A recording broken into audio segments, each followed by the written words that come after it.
I have a bone to pick with Mafia. The Go game on. was advertised as like starring a handsome guy with tousled hair, You and really then gotta work they to get changed his hair Yeah. before the game released. It's like Puddlegate, but for handsome guy hair. I was like, "Wow, this isn't the hot Interesting. guy I signed up for. This is a different guy. What the hell?" Interesting. I like because his hair grows as you get longer into the game, but it never becomes tousled. Yeah, It kind of just has like a bit of a slick backy kind of look. yeah, it's not as good as it was advertised. Right. Okay. initially. Well- You should get a refund, man.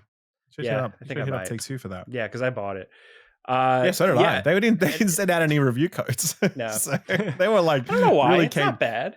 Nah, We'll talk it's about interesting. it. I guess we'll talk about it when we get to it. So yeah. Yeah. I was gonna say this. I mean, what are we talking about? We are talking about the Friends Per Second podcast. This is episode 76. We made it. Featuring Boston in the background. I Hi, buddy. know. Settle in. I was gonna say the girls are gonna eat in 35 minutes, so you'll get to hear them just crying Just for howling. the next 35 until the food time goes on. So I think the first thing we should do is, I guess, jump into Mafia, right? Since we're already itching to talk about. Bless you. Bless you. God, I thought. sorry. Okay, I got to do that. Sorry. No, keep it in. No, I I'm not thought keeping you it. were. Keep it in. Keep it in. Keep it in. Keep it God, in. that's Stu, such a- I don't was- you dare cut that, Stu. It's gotta I was stay. holding that sneeze so hard. Are you sick? Are you okay? No, I'm good. Thank you. Thank you for Okay. caring. That was really. Oh, I appreciate You that. said you're gonna blow your nose. I was just checking. Yeah, no, I'm good. Yeah, so we should probably talk about Mafia, but like, what have you guys wrote down in the topic sheet? Mid games are fun. I wrote that. Yeah, because we were talking about it in Discord, and Ralph and I were both just like, Mafia's so mid, So but I'm mid. having a lovely time. That's the definition of mid. Look it up in the Yeah. dictionary. Mid, you see a picture of Mafia the Old Country. Yeah. So the thing is that I know Nikki Jakey, friend of the show, has done a video kind of in defense of like games that are mid. Like I think it was like in the defense of like 6 or 7 out of 10s. Kurt at work has done a video on that, and it's like, yeah, I don't think enough love is given to those games that are just like. But would you give this like a 6 or 7 out of 10? That's an interesting question because I actually give it- agree I with give it that. I 7, agree 8. with that sentiment, but I don't think I would give this a 6 or 7 out of 10. I think this is like a 5. This is like half the game so is so you're actually using the review scale properly.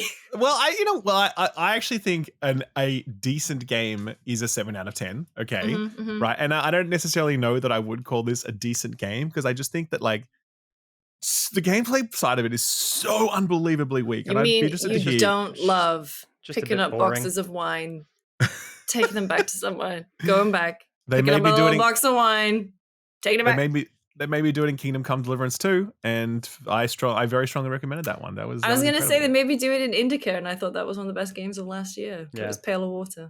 I think moving things back and forth is fine. I think though, I remember like you're sitting in the cars, and right there's some cars that have like no roof and they're really low riding, like they're like old school sports cars or whatever. But you can flip them, okay? So when they flip though, your character model just goes through the ground, and so like the car seat is like the bonnet is touching the ground. Your character is now invisible, just pushed through the ground. You can then just hit the the left stick button, and then it just pops the car back up like fucking Halo. And then you just keep going with these two guys, both like mafioso guys, just sitting there being like, "Hey, Hi, hey, what's going on?" So you were here? saying, and then That's the right. conversation. Yeah, literally. So like the driving is not good. The mission design is not good. Stealth is not good. Shooting is terrible. Wait, Jake and I were talking about the horse racing because. Oh man. Did you man, I notice was so that angry. when you spur on a It's horse, fake. you just get anime speed lines? I saw that. I did see that. It's so ridiculous. That's what they did in Dragon Age Inquisition. Yeah. It was so stupid. So no, it's not a good game at all, right? Not a good game. But as like a kind of recommended it, didn't you? I sort of did because Yeah. I'm like as an interactive cutscene. I thought I'm you were really going to into say this. as an Italian. No, that's right. I got to help out my paisan. No, as an interactive cutscene, I really enjoyed it. I liked the presentation. I really like the characters and the storytelling. It's very formulaic, but like it's well done. You know, I mean, how many more Mafia stories are there to tell? You know, we've been watching them since forever. this is not a new one, but I think it's a pretty well told one, and I liked it for that reason. So when you coming back to your original point, like 7 out of 10 game, I don't know. This is 7 out of 10. I'm not there personally. I'm a bit lower than that. Yeah, I haven't finished it, so. Sure. Yeah, I haven't finished it yet either, but I'm very much the type of, well, I just like these games. I like cutscene heavy cinematic games. Like I'm a sucker for them. And I think sometimes I'm good with a game that isn't too long and doesn't challenge me too much, but I'm Mm. entertained. Like the stealth sections are like I can do them with my eyes closed. Yeah, because all And the it's like, guards have their eyes closed, it seems. yeah, exactly. Yeah. Yeah. But it's like, I don't know. Yeah, I'm still enjoying it enough. And like, I guess part of it is my brain thinking like, well, I didn't spend $75 on this game. It's 50 at Sure. least, which isn't that big of a discount in the grand scheme of things, but at least it's priced somewhat in that there. Yeah, obviously I would say to most people, maybe play it on sale or play it when it comes on like a PlayStation Plus or a Game Pass or what have you. But I've always wanted to play a game in this setting, in this time period. Sure. And it's killing me that the game isn't letting me just like dick around. Yeah. I know. Like, it would have been so nice because it's beautiful. Yeah. So anyone that hasn't watched any reviews or whatever, so Mafia the Old Country is 10 hours long. It's a strictly linear experience, but it is set in the sort of this map of Sicily, explorable map of Sicily. And I think the impression they gave in the lead up to that was that you would be able to explore some of this world because, not an open world game by any stretch. No, definitely There's not. a map, and the map's like, whoa, big. There's a big map with things on it that you think, okay, I'm going to be able to go to those things. But really, realistically, when you start playing this game, there's nothing on the map at all. And and all of the time, you're in a mission. So you actually just can't go anywhere you please because most of the time, if you get too far away from your objective, the game sort of like sends you back. They're like, you leave you the mission area kind of thing. I look fucking Red Dead.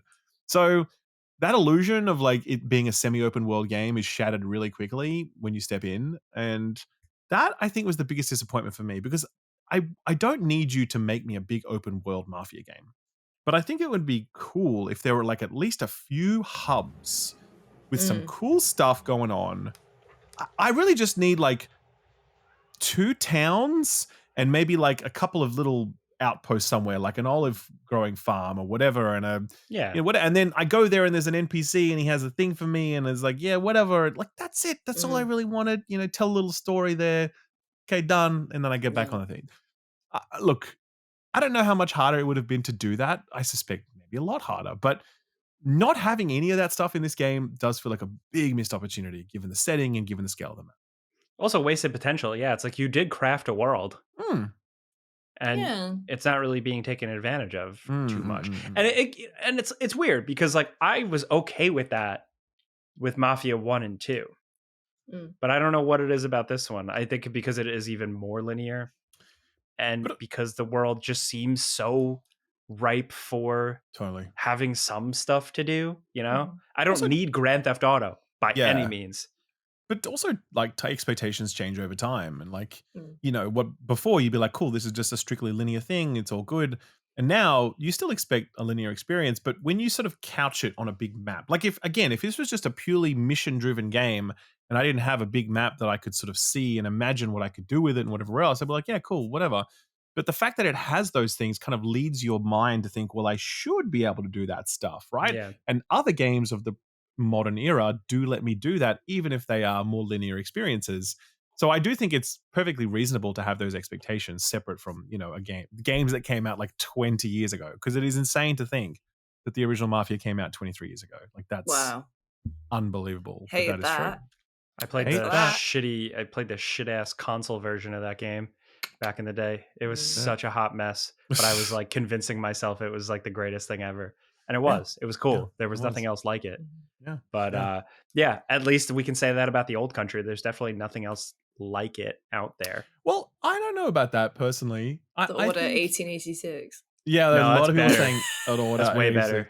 But I would actually say something like A Plague's Tale Requiem is actually quite similar to this in some aspects. Like you're kind of thinking about a linear experience, a lot of stealth, some light combat depending on it, extremely story driven. Yeah. Lots of cutscenes and stuff. So that's kind of the closest analogy that I could come to. Or alternatively, there's like it's Red Dead, but only like the shitty mission parts of it and the cutscenes. Like none of the open world stuff at all. Yeah, it's like all the walk and talk. Yeah. Exactly. Yep. So yeah, that bit when Luca was taking you into town, I was like, yes, I know how this goes. You won't let me go fast. I love don't know. Luca though, man. I love Luca. Oh yeah, he's fantastic. Yeah, I love all characters. Like the Don Teresi. Yeah, he's like just the casting choice. Mm-hmm. Really, really cool. Yep. He looks like old Oscar Isaac. Like he looks like if Oscar Isaac got hit by the Metal Gear Solid 4 Fox Die advanced aging. When he started talking and he had the the deep like breathy almost voice, I was like, yeah, I'm into that. No, I think it's a cool game in the sense that like it's a nice experience to play through, and I'm glad that I did play through it. But you know what I find really fascinating, and I'm sorry I'm doing so much talking here, but no, please. I put out the review for this, and it's like I sort of recommend it, okay? And I kind of went in on it pretty hard in the sense that I'm like, the gameplay of this sucks, but the cutscenes are cool, and I'm like, yeah, you should buy it if you want. And a lot of the time when I have sort of takes like that, people are quite angry, and they're like, no, this is garbage. You should not be supporting this garbage, double standard, you know? Yeah, I get that too. Yeah, but like with this one though, people are actually like, yeah, cool. Like the like ratio on this video is very good. The comment section is very healthy. I'm surprised that like this game seems to have, I think everyone really accepts it for what it is. And they're not too pissed off that it's not something else. And I look at even the Steam reviews because it's sitting at like 70% mostly positive with like, 10,000 reviews counted. So that's 7 out of 10 people recommend this game to other people, I think 7 out of 10. That's it. Yeah, I mean, sure. I think it's notable that this game is what it is, but isn't eliciting a really negative reaction, right? And I wonder why that is. If you sort of trace that back, like why aren't people more mad about it? Because I mean, this feels like the kind of game that people would be mad about, Two things. I think on the one hand, I think some people like nobody was like caught by surprise with this. Like we knew what it was. They said it. They were like, hey, it's going to be short and linear. Cool, check it out. But also, like I feel like we're starved of these types of games. Yeah, we don't get as many of these types of games. So even if we get one that is quote unquote more mid, it's like there is an audience out there that is just like, okay, thank you. At least we have something. It's just some adventure, some world to live in and play through for a little bit. Yeah. Even if some of it feels like it's on autopilot. Like, yeah. And again, that's also, that falls into the line of like just consume, or like why is like you should expect more. But sometimes it's just nice to have. You just want a little thing. Yeah, switch your brain off, like just enjoy a Mafia story. I mean, it's gorgeous. Like I genuinely, every time there's a cutscene, I'm like, ooh, hell yeah, where are we going with this one, boys? I mean, the thing is, it's also very predictable, so you can kind of know exactly where you're going every time there's a cutscene. I've been hitting the screenshot button so hard. Yeah. Oh man. True. Very true. But no, it's just. Go on. Sorry. It's just I don't know, just inoffensive, but I mean that in a nice way. Yeah. It made me think about like, how we have boomer shooters, right? Yeah. And this really made me think a lot about that. I'm like, could there be such a thing as like the boomer, walk and talkie kind of game, right? Like this, I wonder how much. What was that, Lucy? As you can tell, my cat is here. And she was biting. She just bite you? She was biting my microphone cable. Oh, and you need that. Picked it off to get it out of her claws and mouth, and she just went and just used her sharp little nails to tell me. She wasn't with malice. She did it to play, but I need to trim her nails. So sorry. There you go. No, I think with you saying that. Is this like a type of genre now, like a small genre for people? I think I wonder, like, okay, your average like Zoomer kid, you know what I mean, who like grew up playing Roblox and some shit. Are they going to be interested in this kind of game? No, absolutely not. I don't think so, man. Like, is this like a relic of like a generational thing where like there's a? Well, it kind of feels like Still Wakes the Deep is similar in this regard because there's a lot of walking in that game. It's pretty on rails. I wouldn't call it. I've discovered recently that my baseline for horror is very different to other people. I have been referred to as a serial killer because I just don't get surprised by things. So You listen to a lot of murder podcasts though, right?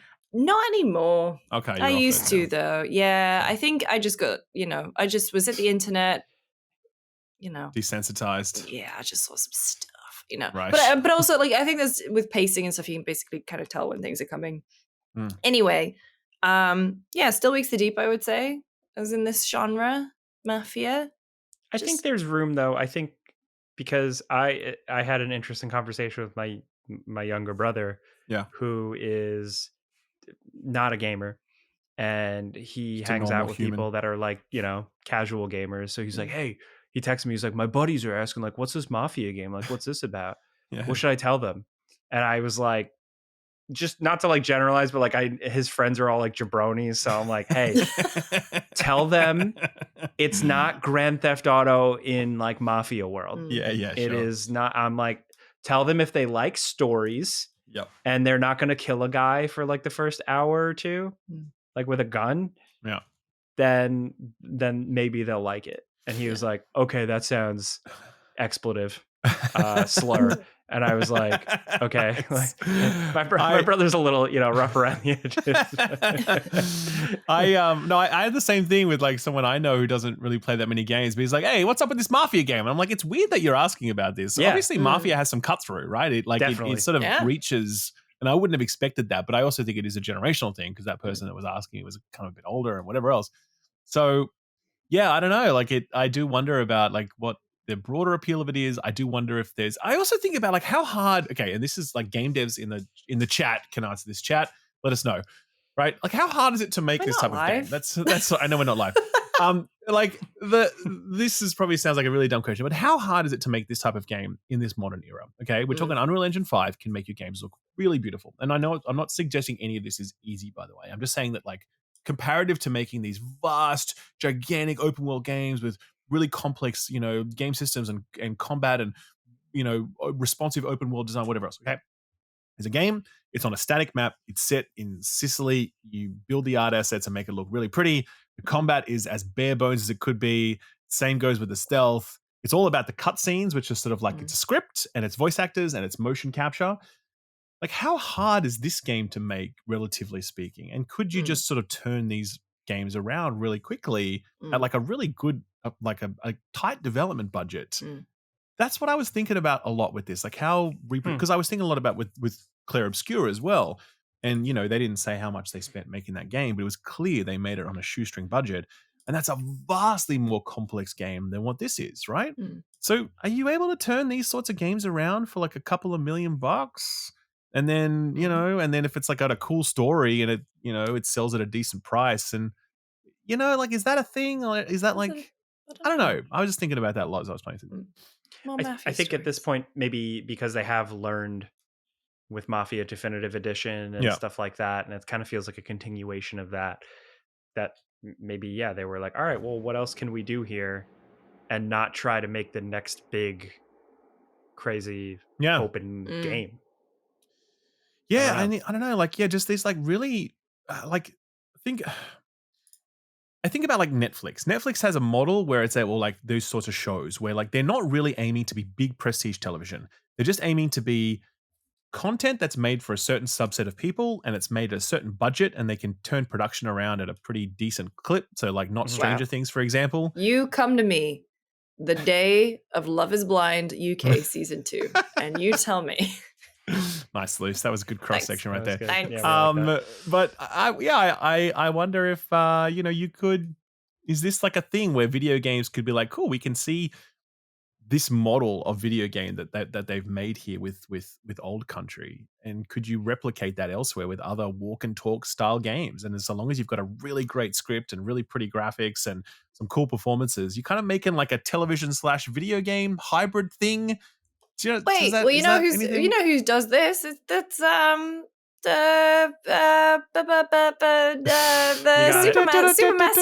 Supermassive. You mean with like the Until Dark Pictures? Dawn? Yeah. Oh, the Dark Pictures anthology. The pace of those was pretty. The release cadence. Yeah, that's true. Actually, you're right. That's a really good parallel, especially with the release cadence. They were really turning those around quickly, and that actually kind of lines up with my thesis on this. So that's interesting. I don't know, developers, if you're in the chat, Because obviously we're not live, but if you're in the chat, let us know what you think about that. Am I crazy? Is actually like, no, it costs ridiculous amounts of money to make these. This is a dumb suggestion, Ralph. Yeah, let us know in the chat, and you can subscribe. You can subscribe with Amazon Prime, or whatever, right. Whatever Exactly. Twitch Get your streamers Twitch. say. We'll get your Twitch drops. Get Battlefield or whatever. Drops. Yeah. Actually, we can talk about Battlefield. I played Battlefield. Should we talk about that later? We'll talk about that later. We can talk about it now. I mean, let's just talk about it now. Okay. How'd you find it? So, yeah, you jumped into the beta weekend. Okay. Oh boy. Oh, hello. I fucking loved it. It's so good. Wow. Okay. Yeah, I think it's so excellent. It's fun. Yeah. I thought it was so fun. I mean, like the community has a fair number of gripes, which is fair. Mm-hmm. But I think as many people in the community like kind of really just like, yo, relax. It's okay. Like we're in a pretty good spot right now. This is a good starting point. But as soon as I logged in, I was just like, damn, this looks so fucking good. Damn, this runs well. Damn, this feels good. Like seeing the destruction play out, just seeing the absolute chaos unfolding around me, just like slotting into a role within a squad and just starting like, handing out ammo packs and fucking drag and revive. You're right, man. There was no awesome. Joke about Superhuman. that. So good. Yeah. Riding on the back of a tank. You guys do that one where you just like hanging on. Yeah. Like Marty McFly, So I just loved it. I thought it was so, and like I just remembered loading up 2042 all those years ago and just being like, fuck, this sucks, man. This is so bad. Like the beta back in the day was like you loaded up and immediately it just felt like shit. It just felt technically bad. And like the 128 players on the maps, because the first map was Orbital in 2042, that big one, which is on like a rocket like launching area, like an airstrip, whatever. The map was massive. It had this giant runway in the middle of it with nothing going on for like 3 kilometers. It was so bad. And yeah, that was such a visceral reaction to that, being like, no, this is definitely not it. Even the specialist stuff, you were just like, no, this isn't working. Oh, that was so forgettable. Hero shooter stuff, right? Terrible. But with all of this, you just hear all of the calls they're making. They're like, no, return to classes. Yeah, cool. Return to destruction. Yes. Actually having a scoreboard. Actually having a scoreboard. They're also going to be, they said they're going to be testing server browsing because that was a big community feedback point. Yep. Absolutely agree with that. Battlefield needs to have server browsing. It's just like, it's too important to the experience. But just the thrill of it, the rush, the fucking, I saw your double headshot, by the way, in your video, Jake. That was unbelievable. Oh, thank you. So good. I went to see Jake's video. Time I was good. I went to see Jake's video and I scrolled and I was looking at the comments as he was talking and all of them were just time stamping that. Just anyone didn't see it. Literally just fired one round with a sniper or something and just sconned 2 people, like one bullet straight through 2 heads. It was amazing. Pure luck. But it was cool. Yeah. So, but that's the thing. It's interesting that so I did a video on my channel and we just put out a quick little topic video on game ranks as well. And both of those videos pop the fuck off. And it seems like people just want to like talk about Battlefield and 100%. Be into Battlefield. And I think that like even with it having some issues and things like I think people were just kind of hungry for Battlefield because there have been so many kind of misses with Battlefield for a while, combined with I think some people being burnt out on Call of Duty, that it just feels like a perfect storm for it to hit as long as EA doesn't screw it up. Yeah. Everyone's waiting for like the shooter drop. Like, what are EA going to do? It's all that like the Dexter meme guys where I've seen the tweets. It's like when Battlefield is so good, but EA is going to screw it up. Oh. It's like, with the guy like doing these ones. I wonder how COD's going to fare because Battlefield. I don't know. I don't think they're at Gamescom, but instead they're opting to get the game in front of people, open betas. There's another beta this weekend. It's done today. Yeah, and there's one the weekend after too. So like, really? There's 3 betas. I thought there was only 2. I thought just 2. Oh, is that? There was one earlier for Battlefield Labs people. Yes, I thought there was one which you get access to with Twitch drops, and then there were 2 other ones. I might be mistaken. No. The Twitch drop access was just early access to this. First beta. To that beta. Oh, Correct. okay, right. So. Regardless, they're having another open beta, whereas COD is like, we definitely know it's going to be opening night live, but like, the excitement there? Are people just too excited about Battlefield now? I mean, I remember like Mike Ybarra, like this fucking guy. He's like, that tweet, dude, what the hell every time he opens his mouth now, like, what are you doing, man? Anyway, he's like, Battlefield's going to curb stomp COD. And it's like, listen, these games are actually very different games. Obviously, there's some overlap. Of course they are. Of course there's overlap. Don't get me wrong. But like COD is so massive. It doesn't matter if Battlefield is also successful. Like, do you know what I mean? Like they're not, it seems like they'd be in competition with each other, but they're actually. They certainly used to be. They certainly used to be, but now COD is just such a massive, like entrenched force in the market, right? And it's offering it's offering its own very distinct experience, and it's got this rusted on player base who just buy it annually and whatever else. Yeah, I'm not saying that there's no overlap. Of course there is. But what I'm saying is that like the idea that like COD is going to be like threatened by Battlefield. No, if anything, it's probably just going to encourage COD to sort of try some new things and like, innovate a little more if they feel like there's some other experience that's offering something tangentially similar. You know what I mean? Yeah. So, but yeah, like the idea that COD's in trouble or whatever because of Battlefield. Oh, no. That's a very manufactured narrative. I know. I just think it's so interesting to see these two behemoths of military first-person shooters approaching things in such different ways, where COD, like you said, it has that rusted on player base. They are counting on that. And so this year, it doesn't seem that they are going as hard at like betas and stuff, at least this early.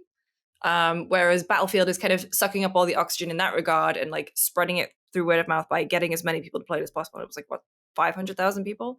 Yeah, and whereas COD is like, I guess, waiting for all of that energy for Battlefield to dissipate, and then they'll come out and be like, okay, well, here's the beta, here's COD Next, here's XYZ. And I just think it's so interesting because we haven't had them really be head-to-head in such a long time, and the market has changed so much. It's super interesting. Yeah, I from memory though, COD beta stuff usually is in September from memory for like a October-November release. So I don't think that their schedule is changing this year as a result, like in response to Battlefield or whatever. I just think this is their normal cadence. And I think it's going to be working well for them in the sense that, they will avoid all of the noise around Battlefield during its betas and whatever.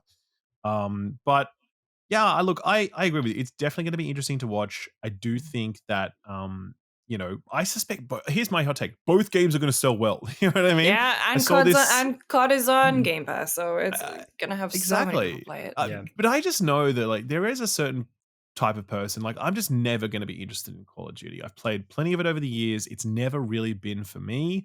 Just not really enjoyed it. Battlefield, though, on the other hand, love Battlefield. Fantastic. I'm not like a massive Battlefield fan, but like every time I play it, I enjoy it a lot. I played plenty of 4, plenty of 1, and I plan to play plenty of this if like everything sort of bears out as it does in the beta.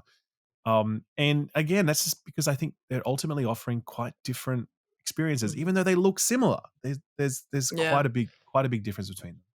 You know what I like about Battlefield is that I feel, because I'm not like a crack shot, super sharp player, but I still feel that's like not I what can I've contribute. That double headshot says from otherwise. That one cherry pick clip of me, the amount of hours on the cutting room floor I left. That's just me running down a hallway getting shot. Getting shot. When you edited that together, did you even notice that you did that shot, or was it like you only saw it after you got timestamp from people?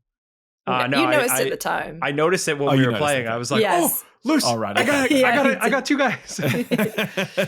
But I think that it's just fun because like even if you have a bad match, I like that. I still feel like I accomplished something. Helping people, spotting, blowing up tanks, like whatever. And it almost sounds like I'm shilling for the game. Like it has something for everybody. But I don't know.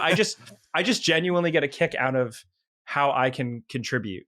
And, they've done that in the past, but it does feel like this one is really leaning into that with like going back to the classes, but also like the specific strengths of those classes. Like Absolutely. None of them suck, at least in my opinion so far. I didn't play so much of the engineer class, I would say. I think because of what you mentioned about being helpful, I definitely gravitated towards playing support medic, because I was just like, don't worry, I'll spot guys for you. There's so many I'll drag and revive, I'll smoke grenade and drag and revive all day, baby. Somebody did because the memes have been, it's been really interesting to see people like embrace like the game and be like, oh, Battlefield's good again, Battlefield's back. There's been so many memes and stuff.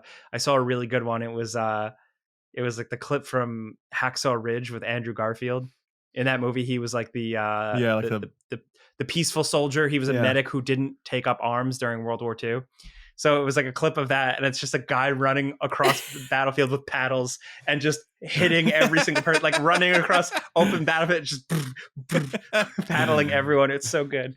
So just stuff like that. People embracing that. Yeah, and that's like obviously it's a meme, like battlefield moments. It's like, well, yeah, like that is actually a thing. There's a reason that EA and DICE keep saying that. It's because it's true. Like the shit where you fly the airplane up and jump out and shoot a rocket and then get back in your plane and running around with paddles and just revive all of that stuff. Like it's true. Like it is a very fun combat sandbox to mess around in, and you can make incredible things happen.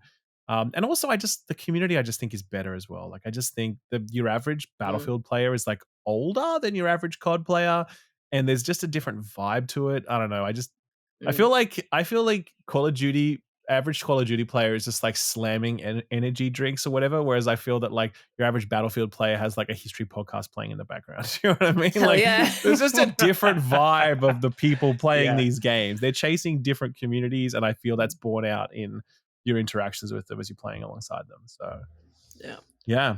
So very far, curious to follow this one, see how it goes. What was it? Over 500,000 Steam concurrents. Yeah. Huge. Obviously, that doesn't translate directly to sales because it's going to be a full price game. I saw something today where it was like someone said 600,000 people pre-ordered or something. Yeah, as you would have seen on thisweekinvideogames.com. Oh, that's where I saw it. That's where you saw it. Alinea Analytics suggest EA's multiplayer shoot has already sold 605,000 copies on Steam. Obviously, that's a guess based upon their data models. But yeah, I mean, obviously, I'm going to guess it sold a lot. I think there's what definitely happened to no pre-orders? Come on, guys. I mean, that never lasts when people play a game they like. That just goes. And by the way, I stand by no pre-orders. Don't pre-order if you're listening. But what I'm saying is that your average person, not your average, but plenty of people let excitement get the better of them and they pre-order stuff. Does anyone know if they're doing like early access day one? Like day one early access with this? I think they probably will, right? Probably said that. It's an EA move to do that. They generally do that with like pre-order bonus stuff. So I wouldn't. Maybe they'll do a thing with the campaign. I think one of the games did that, like where it's like you get the campaign early or something like that. Okay. I remember they did. I think they did that with Battlefield 1. Yeah. If I recall. That's I'm curious to see if how the campaign is. True. Because Battlefield ones have their moments, but with this one, with the development, we don't know. And they also said that like they are deliberately focusing a lot on the campaign to make it, those key Battlefield moments and they're like the factions, memorable characters and all that stuff. So that's where you lose me. This fact that it's like, oh, it's NATO versus bad guys. What are they called? All right, cool. What are they called? Paw Patrol? No. Pact? Oh my god, that'd be so good. NATO versus Paw Patrol. Hell yes. Finally that's something awesome. I can get behind. The destruction of those fucking Paw Patrol dogs. Fuck them all. It's like something stupid. It's like the Arxis Fatalis or something. Pact? No, that's a coffee Pax brand. Armada. Pax Armada. Yeah. Armada. What's the matter with you? Hey. No. Yeah, no, it's really stupid how they do all that stuff. So, but I guess they have my to. eyes glaze over with that. They got to worry about like selling in other territories, and they don't want to upset countries or whatever. But if I tell you what, if Vince manages to pull this off, man, what a CV! He would have had Call of Duty, he would have had Titanfall, he would have had Apex Legends, Medal of Honor, and now this. I mean, come on now. Like that's honestly one of the greatest legacies, like it's already one of the biggest legacies in all the video games for sure. Yep. But like it just further cements his status as just an absolute, the fucking guy, like just incredible. So it was very funny. You got some good responses in the interview, by the way, Lucy. The comment section very much appreciated you asking some tough questions. Thank you. Vince wasn't happy to get that one about the 100 million, but you handled it like a pro. You did very well. Yeah, I had to ask it, No, of course, I agree. I think you crushed it. I think you did a fantastic job. And and Jake too. Like I think that was. I didn't ask anything hard. I'm more of like the Wolf Blitzer. I'm just like here to be cool and be in Mission Impossible. Be in Mission Impossible. That's right. Yeah. But But no, it's very good. I'm actually because the beta's going live this week again, and I'm going to be playing it all weekend. I might do a video on it next week because I'm just collecting footage and I wanted to see the rest of the game modes and the other maps. Some of the criticisms that have come through of things like time to kill is a bit patchy. Fair enough. Yeah, people want lock weapons on classes so that you can't use a sniper rifle if you're a whatever. Fair enough. That's like classic Battlefield stuff. Some of the map design stuff is pretty funny. So I played one game mode where where one of the maps, I forget the name of it, but people could jump up to the mountains and kind of nestle themselves up high in these ridges. Yeah. And after that, it was just, the map was utterly ridiculous. I saw this one clip on Twitter that was someone just looked at the mountainside and all of a sudden 7 twinkles just just immediately appeared. All these snipers trained on them. It's Liberation Peak, I think. I don't know what it's called. But I think the other big thing is that people say the maps are too small at this point, and they're which and I'm you've only seen. Correct. I was going to say, they said a bigger one's coming. Yeah. So I think if the biggest things we're complaining about at this point are those things, could be worse. It's in a pretty good spot, compared to where we were with 2042, when we were like, please, for the love of God, do not release this video game. It needs a 6-month delay. And EA are like, no, we must release it. The stockholders demand their fucking bonus. My Humvee is driving up a wall. Sorry? My Humvee, it was such a mess at launch. It was so bad. So yeah, anyway. Battlefield 6. Should we do a commercial break and then maybe kick over to our interview? Let's do it.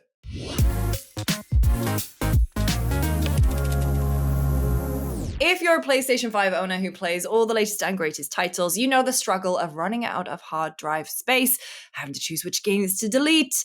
Yeah, it is not fun. Well, the SanDisk Extreme Portable SSD for PlayStation 5 console and PC is an easy fix for storage headaches, giving you up to 2 terabytes of extra space. It's not just about space, it is fast, portable, and built tough, so you can bring your games with you anywhere. I didn't know that it was that design. I thought it was just like a hard drive, but it actually looks kind of nice. It looks like a little mini PS5. The design of it is kind of cute.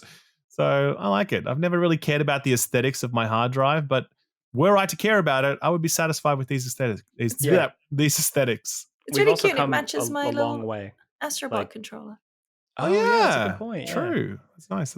It's just we've come such a long way. It's nice, small, compact. Throw it in your bag. It's got a little you can almost make it a little keychain if you want. I was like, who's gonna put that on their keys though? I don't know. Maybe I will. But like a lanyard if you're walking around somewhere, I guess. Or like a convention, I can see that actually. Yeah, sure. Yeah. And it's great. So the SanDisk Extreme Portable SSD for PlayStation 5 console and PC even lets you play PlayStation PC titles directly from the drive when it is connected to a PC. Plus, it is officially licensed, meaning it is design tested and approved for PlayStation 5 consoles. And if that sounds like something that your PlayStation 5 needs, you can buy the SanDisk Extreme Portable SSD for PlayStation 5 console and PC now at shop.sandisk.com. Use promotional code FPS10 for an extra 10% off your purchase of the Extreme Portable SSD for PS5 from now through until the end of August. Promotional code is only available for purchases in North America. There's a limit of 2 units per customer, 1 coupon code per order. It's not stackable with other promotions and offers. Thank you so much to SanDisk for sponsoring this episode.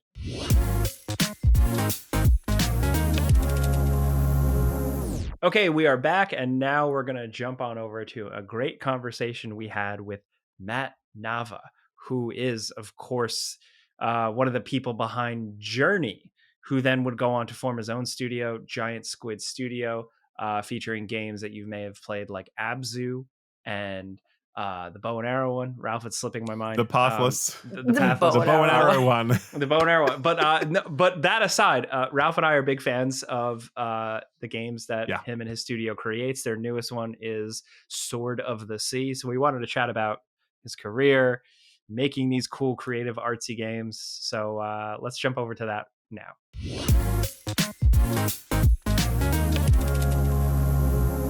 All right, so we actually had a really nice conversation for like 5 or so minutes before we realized we weren't recording. So, Matt, I'm looking forward to hearing you say all of your answers exactly the same again. We are, I don't want to speak for Ralph, but big fan of your games. Yep, for sure.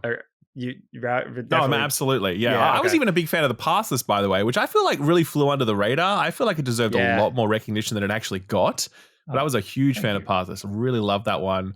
And yeah, I mean, obviously, Journey was just it's generational. I mean, to this day, we still talk about it the way we do. And Jake and I have also been playing Sword of the Sea a little bit of it Yeah. as well. Like we played the opening chapters of that and love it just as much as all the other stuff. So yeah, very big fan of what you and your team do.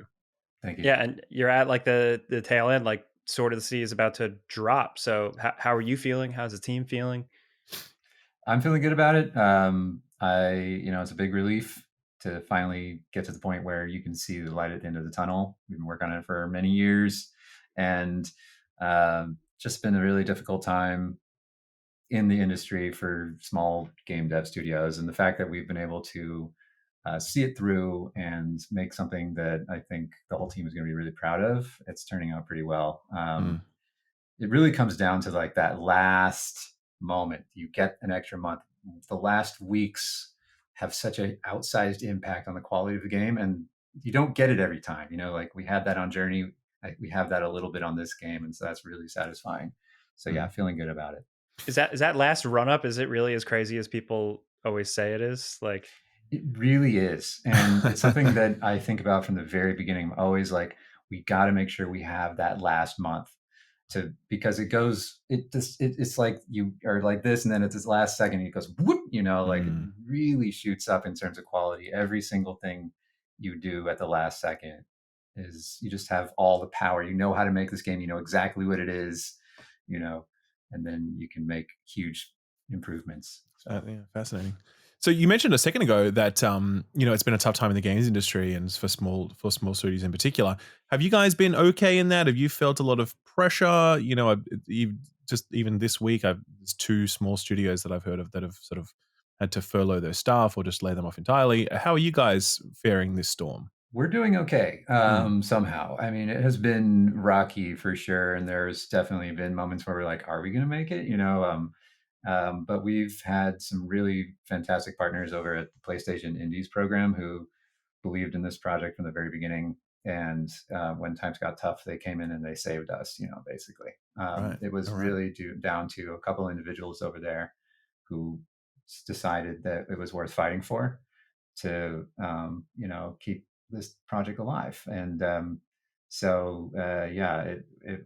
really it was scary, but we were incredibly grateful to those people over there at Sony. So yeah. So because obviously this is it's going on PlayStation, it's going on PC. Yes. And there are no other. Are there plans for other consoles?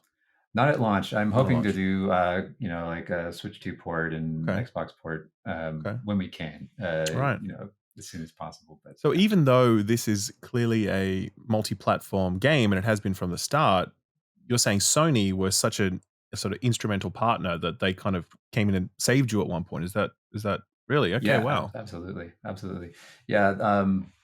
We had worked with Annapurna before on the Pathless, and then after that project shipped, we were talking to Sony, and Sony has always been a big supportive partner for us. Like at the very beginning of Giant Squid's existence, when we did Abzu, they got our initial trailer on the stage at E3 back when that was a thing, and they put it on the big stage when big stages were still a thing. And and that was huge. That was crazy. And they believed in it, even though it was still just an idea. So yeah, they've always been big supporters, and I knew all of them from my time working on Journey, over there. For sure. Yeah. I would love to back it up a little bit, rewind. I'd love to know a little bit more about how you as an artist got into games. Yeah. Before the recording debacle, we were talking a bit about my origin story. Yeah. So I'll give you the basic version. I grew up in an artistic household. My dad is a figurative realist painter. He does oil painting. He's done a lot of big projects, public spaces. He did the cathedral in downtown LA, the beautiful art pieces in there, and big giant tapestries, actually, with life-size figures on them and stuff, bigger than life-size. And instead of doing all of that, just seeing how much you have to lift to do traditional physical art. I was like, maybe I'll try something on the computer. But I went to art school in LA, Otis College of Art and Design, where I met Genova Chen, the creative director at that game company. He came to our senior show and he liked my work, and ended up working over there on Flower. That was my first game project. And I wasn't really intending to become a game developer. I went to school for concept art and visual effects animation, but then became kind of a technical artist in the game world. Still mostly am good at drawing, and that's where my kind of soul is at, really. Yeah. Is your art style similar to your father's? Is he like, are you inspired by his work, or is it a very different style? The thing that my dad's work is all about is the figure. He does life drawing and paints the figure. And we went to life drawing together many times, and we talk about the technique and perspective drawing, and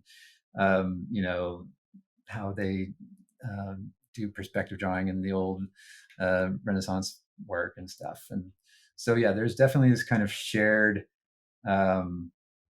aesthetic interest in the figure, and that translates to character animation in video games. It's very similar. When you're doing life drawing, it's almost like 3D modeling in a way, because you think, oh, I'm just drawing a 2D image, but really to understand like the pose of a figure, you have to understand the 3-dimensional form of the figure, and you have to understand it from many perspectives in order to draw it in perspective. So there's actually quite a lot of transfer of the way you think about it to the game art. Yeah, and sorry, Jake, you go. I was gonna say, how do you get to such a style as distinct as yours? It's like whenever something drops, like when Sword of the Sea was revealed, it's like, okay, I know who's making that game. Like, how do you even get to establishing that look? And do you have like a bunch of inspirations? I don't even know where you start. Oh man, it's a great question. It's at a deep level, it's kind of hard to answer. Like how do I do it? And I don't really do it consciously. I'm like, here's my idea. Here's what I'm thinking about right now. Here's what I'm inspired by right now. And then later on, I'm like, oh, that was the same thing I did last time with just a different perspective, a different facet of the same kind of thing. And each time I kind of learn more about myself, and like you get more and more data points about like, oh, this is kind of what my style is. And each time it's an evolution, but they're really all coming from the same place. And I love color theory. I love colors, so I want my thing to be colorful, but I also love architecture. I love figure drawing. I love nature, and I think a lot of game art is trying to be photorealistic, or people love video games they grew up with and they're really excited to kind of emulate a game that they played and then do something fresh with it, which is all super valid, really great ways to create wonderful art direction. But I think I try to draw the most inspiration from kind of my experiences outside of video games, because I think they're kind of where I can bring the most value into the game world and to players. Like this is a more direct kind of connection for me to like the source of the inspiration. It's funny. It's like each time it's like a different thing. I love so much stuff. I just am a huge fan of things, but like on Abzu, it was like, well, I went scuba diving. I had the opportunity to try that, and it was life-changing. I mean, it's amazing, and because all the games I had played about underwater were like, there's a shark, it's gonna kill you. Yeah, like and like Sonic, where it's like, you're gonna die. And when you actually go scuba diving, it's like, it's nothing like that. It's like all about breathing. It's like you just have to listen to your breath and you float and you meditate and you're like surrounded by beauty. And it's the most calming thing, so transportive. And I was like, there's no game that does that, there's no game that gives you that kind of experience that I had, but I believed that video games could, And so for Sword of the Sea, I went snowboarding, pretty predictable, but it's, I think that it's another thing where the way that video games interpreted snowboarding, I love the old snowboarding games, obviously, and the skating games and all that, but they had all kind of focused on one aspect of it. And Sword of the Sea is trying to look at a different aspect of it, which is kind of like, why do you snowboard, and that kind of stuff. So yeah, it's kind of trying to share with the player my experiences of those things. So I love how you approach, games as experiences like snowboarding and stuff, but I'd love to drill into, I feel like movement is such a thing with your games. Like, oh yeah, when I play the games you guys make, like the way you approach movement is unlike anything I've played in other games. Like, where did you start with that? Like, where did that come from? Like rethinking that stuff. That's a big one for me. I think that video games, just there's things that you can do in a video game that are just innately satisfying, and moving is one of them. That's why racing games exist, because it's just the joy of movement. They're just so fun to go fast in, and the feeling of turning and drifting and all that kind of stuff. It's just a universal joy. And I think that for me, the other big one is combat, and the other big one is like dressing up your character. But like these are the rewards, combat is this kind of, it's in every game. It's so many of them explore it, and it's so satisfying. But I think that movement, can give you the kind of same intrinsic reward in a, less kind of just default violent way. Right. And so our games are trying to be, I was like, well, can you make a nonviolent video game? Yeah, you can, obviously. And if you make it about movement, then you have a really strong core to go on. And, because video games, if you boil it right down to the nitty gritty basics, they're all about, changing the state of the world, changing the state of your character, changing the state of things in the game world. And, in combat, it's like the bad guy's alive, then you kill him, right? Like the state has changed, he is dead. And that's just satisfying to enact change. And with movement, the thing that changes is your understanding of the world. Like you get to discover a new place.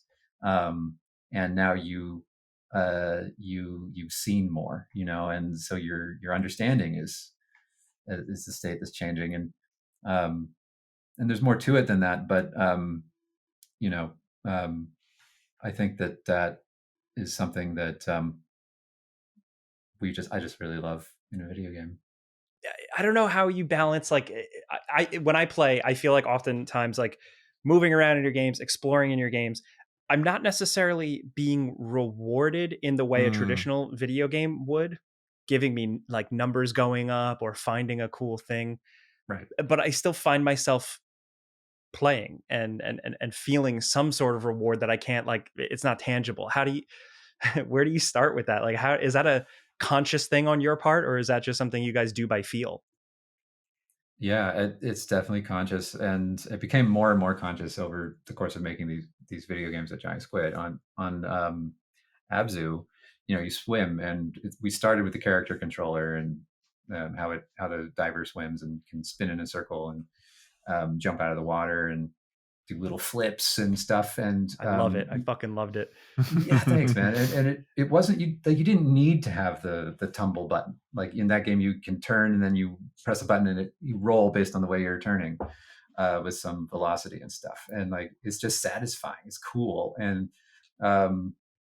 you can do these spins and it becomes like a ballet. Like it becomes a movement for the purpose of the movement. Like there's no reason to do it, but you want to do it. And I think that actually in Sword of the Sea, that's a really big part of it, because you can do tricks, right? But why do you do tricks? Like, what are tricks for? Like, in skateboarding, it's the same thing. Like the only thing you can do with a trick is like potentially hurt yourself, right? You fall off the board, or you do the trick and it's awesome, you know?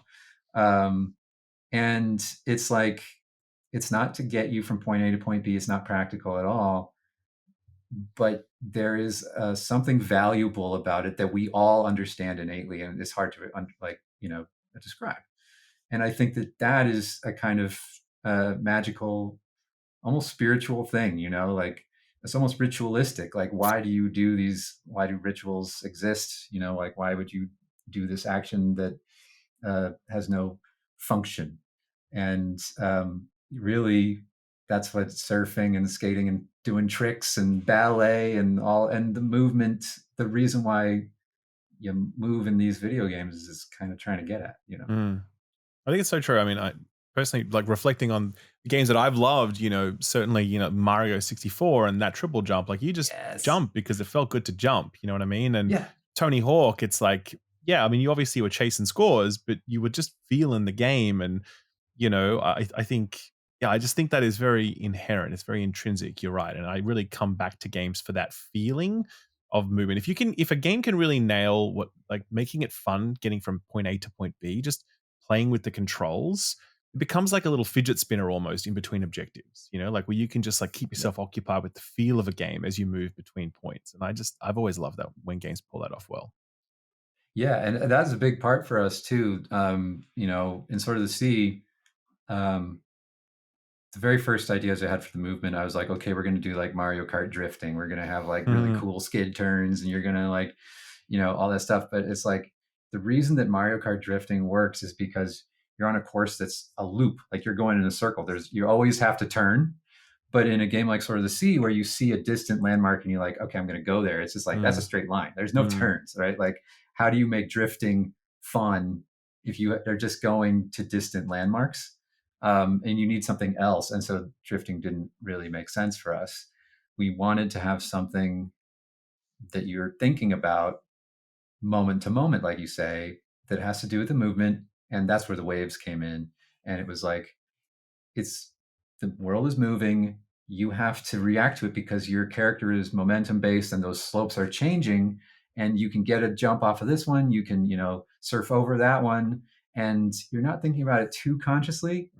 It's just enough to keep you in this kind of flow state, right? And that's something that we explored in the Pathless too, with the talisman shooting. Totally. I love that. So it's kind of an evolution of that. We were like, okay, in the talisman shooting thing, you had all these little targets in the world, and there are these kind of gamey little objects. We're like, could we do that same kind of thing, but without the gamey objects everywhere? Like, you know, could we do that with something that makes you think about the world itself, makes you engage with the world itself? And that's what the waves. So interesting. Yeah, because I would have guessed that the starting point for this game is like the sand slalom level in Journey. You're like, well, that was the best part of Journey. Let's just make a game out of that. You know, like that would have been my guess of where this all began. Yeah. I mean, I built that level, and it was just a blast and such a, you know, learning experience for me as a designer, and kind of discovering what I want to do, you know. And what's funny was, you know, I was like 25 or something when I did that. I was just beginning, and then that game kind of, you know, became like what it is, like this crazy phenomenon thing. And you know, after that, it was like, okay, what do I do now? You know, how do you follow that up? And so for a very long time, I was kind of scared to like do something that would evoke it. And comically, like, I even avoided kind of the color palettes. Like, there's no orange, you know, really in the Pathless or whatever. No. And this is the first game where it's like, no, we're going to hit you with sand, you know, and people are going to immediately be like, oh, that reminds me of Journey. And that's kind of very conscious, like saying, yes, that was me. And now I'm going to try to, you know, explore those ideas again and take it further. And because there was so much in that game that we did, and there was so much that we couldn't do, you know, so many ideas that I had that I would love to try that didn't fit because of the constraints of creating a multiplayer game and all that kind of stuff for that game. Yeah. So I noticed the score of this one feels quite different to previous games. Yeah. Austin Winter is on the tools for this one as well, correct? Oh yeah, Yep. yeah. So Mhm. is he set as himself like a different goal with regards to this score, or is it? Yeah. What are your how's that come together? What are your thoughts on that? Austin, we met when we were working on Journey, and he's a super talent, just incredible composer and an extremely intelligent person. And so on every project, I brought him in really early and talked to him about the thing when it's still very amorphous. And he, from that conversation, writes a piece of music, and that helps me see it better in my head. And then I'll draw concept art, and he'll write more music, and we bounce off each other, and that really starts to get us to a point where we have an atmosphere early on. Um, and the way that Austin writes the music, we always talk about like what every element represents. The choir in this score is a big element, and there's a boys choir and a men's choir, and they're all about the ocean and growing up, and it's like really cool, how he breaks it down. But yeah, everyone is really different. In Abzu, it was like his idea was, I want to have 12 harps, um, and so that's what he did. And then Pathless, the idea of that game was we were trying to build a kind of culture out of all the cultures. And the game was full of architecture from all kinds of different ancient cities and cultural inspirations, but the music was that way too. It was trying to create like this folk music from a culture that seemed familiar but also unrecognizable. And in Sword of the Sea, the music is trying to reflect your experience of learning how to surf. It's about becoming a surfer, going out there, learning, failing, overcoming, and then figuring out why you did it. Just like sounds like the plot of Point Break. Point Break. Yeah. I love it. That's it. Same deal. Yeah, we should have gotten Keanu. That's right. How did you land on it being a sword? Because you mentioned earlier, you like to approach games like non-combat or non-violence. So when did a sword come into play? It's so funny because we had a bow and arrow in the last game, but it was like, how do you make a bow and arrow game where like you don't kill anything really, like hey, you're shooting the curse off the bad guy. So like way around it, right? And this game is like, okay, we're going to make a game with a sword, but there's like no combat, like how do you do that? But the sword is just such a video game trope, like it's just ripe to be kind of subverted. If you start a game and you are a guy with a sword, you're like, that's normal, you're not going to question it. And we give you the sword. The very first thing he does is he says like, oh, I have a sword in my hand, I'm going to jump and start surfing on it. And you're like, oh, that's a little weird, but you take it for granted. Okay, let's go. And then later on you realize like, yeah, you ask like, wait, why was it a sword? And to me, it's like the sword is this, it's a tool of death, right? Like it has a purpose. It's designed to kill. But there's also ritual swords that aren't designed to kill. They're designed to be beautiful objects, right? And this sword that you're riding on is kind of halfway between, it had a history of being a war, tool. But there's no one left to fight. The war is over. The world is long desolate and apocalyptic and post-apocalyptic, right? But he's still got the sword. So what's he gonna do with it? What do you do with yourself if your entire identity was based on this thing that was just a silly construct?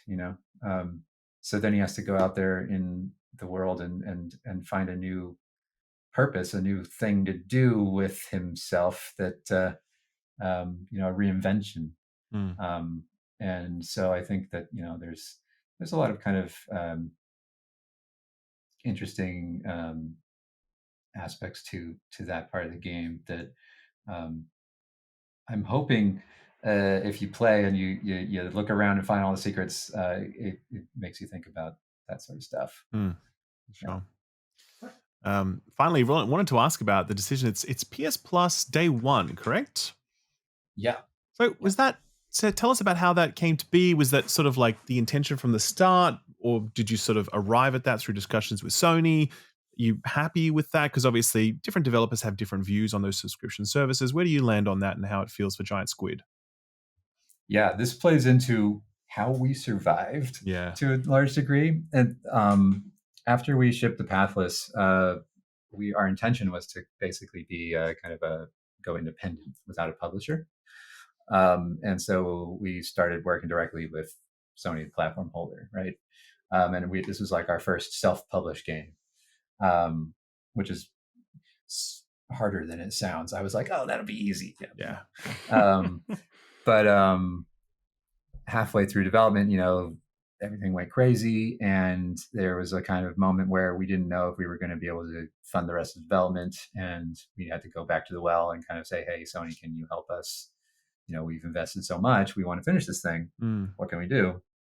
And like I said before, there's a couple people over there who really fought for us. And so, Sony is this, collection of departments, and they barely know what's going on in each one. But the PlayStation Plus department and the PlayStation Indies department collaborated in order to kind of do some internal deals and make sure that we could get this thing out. And so, it's a little bit odd that we're going to be on there day one, but these things are always kind of like there's wins and losses. There's a trade-off, because if you're on there, then Sony's going to try and push your game more. They're more invested in it and that sort of thing, which is its own kind of value. But really, we're, like I said, super grateful that we're on there, because the fact that we're on there is really the reason why this game was able to make it out the door. Yeah, right. Fascinating. Yeah. Nice. Well, made it out the door. It has, or it will soon. By the time people are watching this. Yes. Matt, thank you again. Thank you for your time, and good luck with launch. And we're just always going to look forward to what you and the gang cook up. Genuinely. Thanks so much, you guys. It's really been a pleasure talking to you guys. Yeah. We'll see you soon.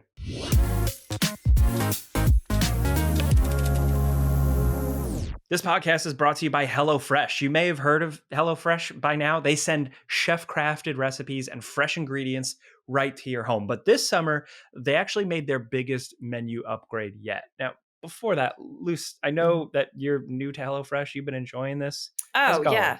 Oh, my God. So I got my box the other day. I made a killer Thai chicken curry with coconut milk and some spices the other day. Oh, man. And then, I had some pork with fig, kale, sweet potato. It tasted so good. And it's just, I don't know, like I suffer from decision paralysis when I get into a store and there are so many ingredients and I don't know what goes together, what's going to be a good meal. I'm a child, essentially. And yeah, HelloFresh just sending it straight to my door with recipes that I picked out and I think are going to be great. And then news alert, they are great. So it's I've been really happy with it. Yeah, and plus now they've added so much. You can choose from 100 options each week. They have like seasonal dishes and stuff like that, add-ons. So it's a pretty powerful option. Honestly, it's good, especially if you're either an experienced cook or not. And like me, I tend to waste ingredients sometimes. I buy something at the grocery store, like a head of lettuce, and then I don't get around to using it. So here with HelloFresh, it's like you get everything in the box. It's all figured out for you. And that just works. Yeah. I think for me, it's just the fact that every recipe card that it comes with has images. It also has slight modifications you can make if you want to, say, increase spiciness or whatever, or, substitute out or make more of it for more people. It is. I just genuinely love it. It's so nice just not having to worry about it and it just turns up at your door. It's dinner. 91% of customers actually say they feel healthier eating with HelloFresh, and 9 out of 10 say dinner is more delicious with HelloFresh. So you should definitely give it a shot. If you want, here's the deal, man. The best way to cook just got better. Just go to HelloFresh.com/FPS10FM now to get 10 free meals plus a free item for life. 1 per box with active subscription. Free meals applied as a discount on the first box. New subscribers only. Varies by plan. So again, listen up. That's HelloFresh.com/FPS10FM to get 10 free meals plus a free item for life. Again, HelloFresh.com/FPS10FM. And big thanks to HelloFresh for sponsoring this video.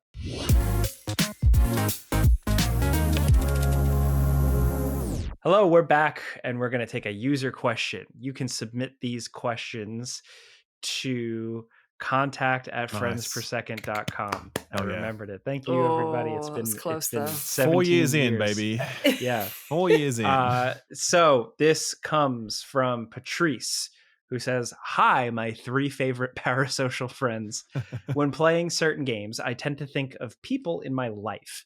Whether it was because I played the game with them and they are my friends, or I had a certain grudge against someone back when I first played the game. So while playing, those people are kind of in the back of my mind, either annoying me or making me reminisce about the good times we've had. So my question to all of you is, do you have that too?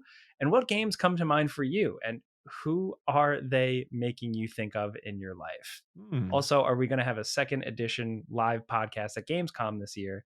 I'll be bringing you a bag of fresh coffee as promised." That coffee was so great last year. Awesome. Thanks for that. We're not going to be there doing a live show this year, but sadly, no, I will be there with GameSpot and like running around and stuff. But sadly, the boys hate me. I guess. Yeah, that's it. I was trying to avoid Lucy. I was going to go, but I just canceled because I've done so much travel at the front end of this year. It's been so crazy.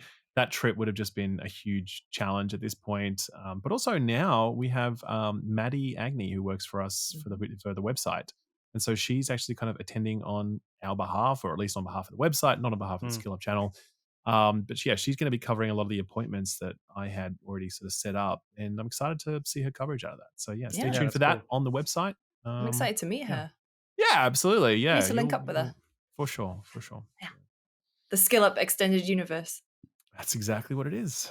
I want no part of it. I'm going to put that on. I'm going to put that on her business card that she hands around. So yeah. This is a good question. For me, it's a lot of who exposed me to games. I also have a friend, a close friend who is someone I just never would really have been friends with. He was a year older than me in school, and he was like a jock. He was like high school quarterback guy, and we hit it off playing Rainbow Six Vegas together on Xbox Live, and he's one of my closest friends. I text him like every day. He was at my wedding, like, so. And then like going back, it's like it's really like who showed me what game. Like my best friend showed me Metal Gear Solid, and I'll always remember that moment.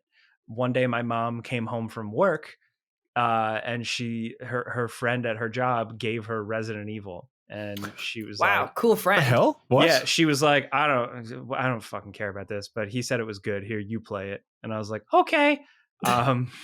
Wait, why did her friend from work give her a video game to give to you? My mom was pretty. I don't know. My mom was like a single mom, a single pretty mom. I don't know. Listen.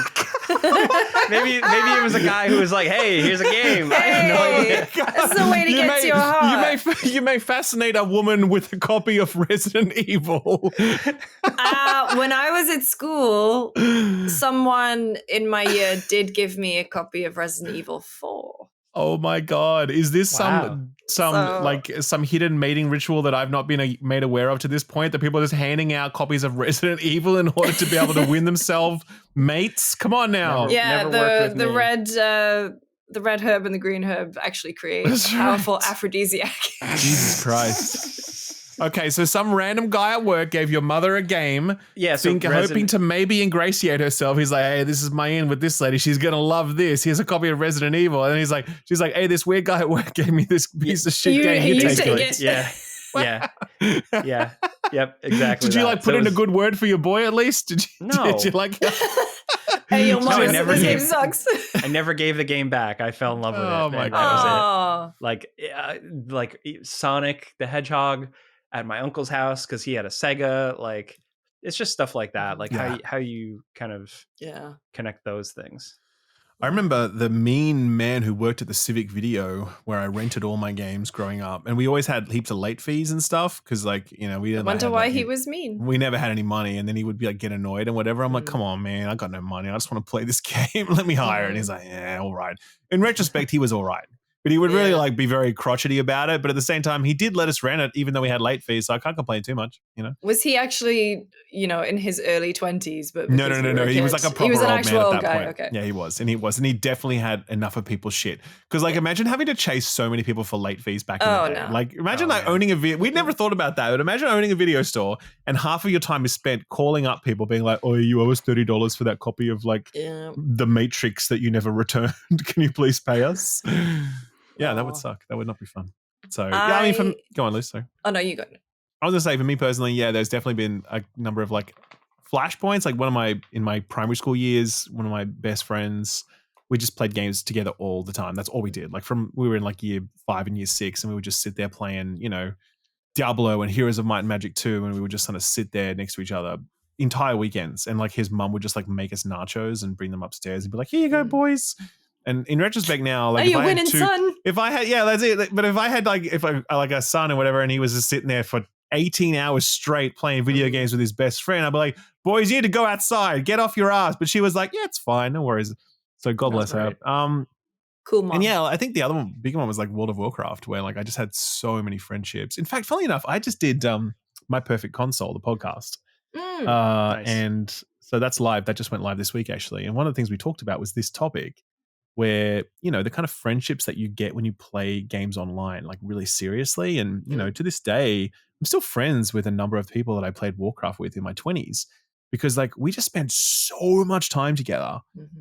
And even though we never met face to face, and even though I don't even know what some of them look like, but I just feel very like emotionally close to them because of that time spent at that point in life. And, you know, the kind of stuff we were just talking about at like 3 a.m. as we were just running laps around Orgrimmar. You know, it was like a really cool, formative time as like a nerd, just to have this nice little like group of this little community you could hang out with, and just they're always there for you, and you just have these shared interests, and it was great, man. I loved it so much, and as I said, I'm still in touch with a bunch of them to this day. It was really good. That's lovely. Yeah, I think for me, I'll always associate Overwatch with my friends who I played it with. You know, religiously, we, you know, many hours in that game. And like you said, when you talk to someone, like it was every day we were playing for multiple hours. Like we just got really, really close, and still very close friends with them all to this day. I'm excited to see young Joe Screbbles off of Xbox Wire.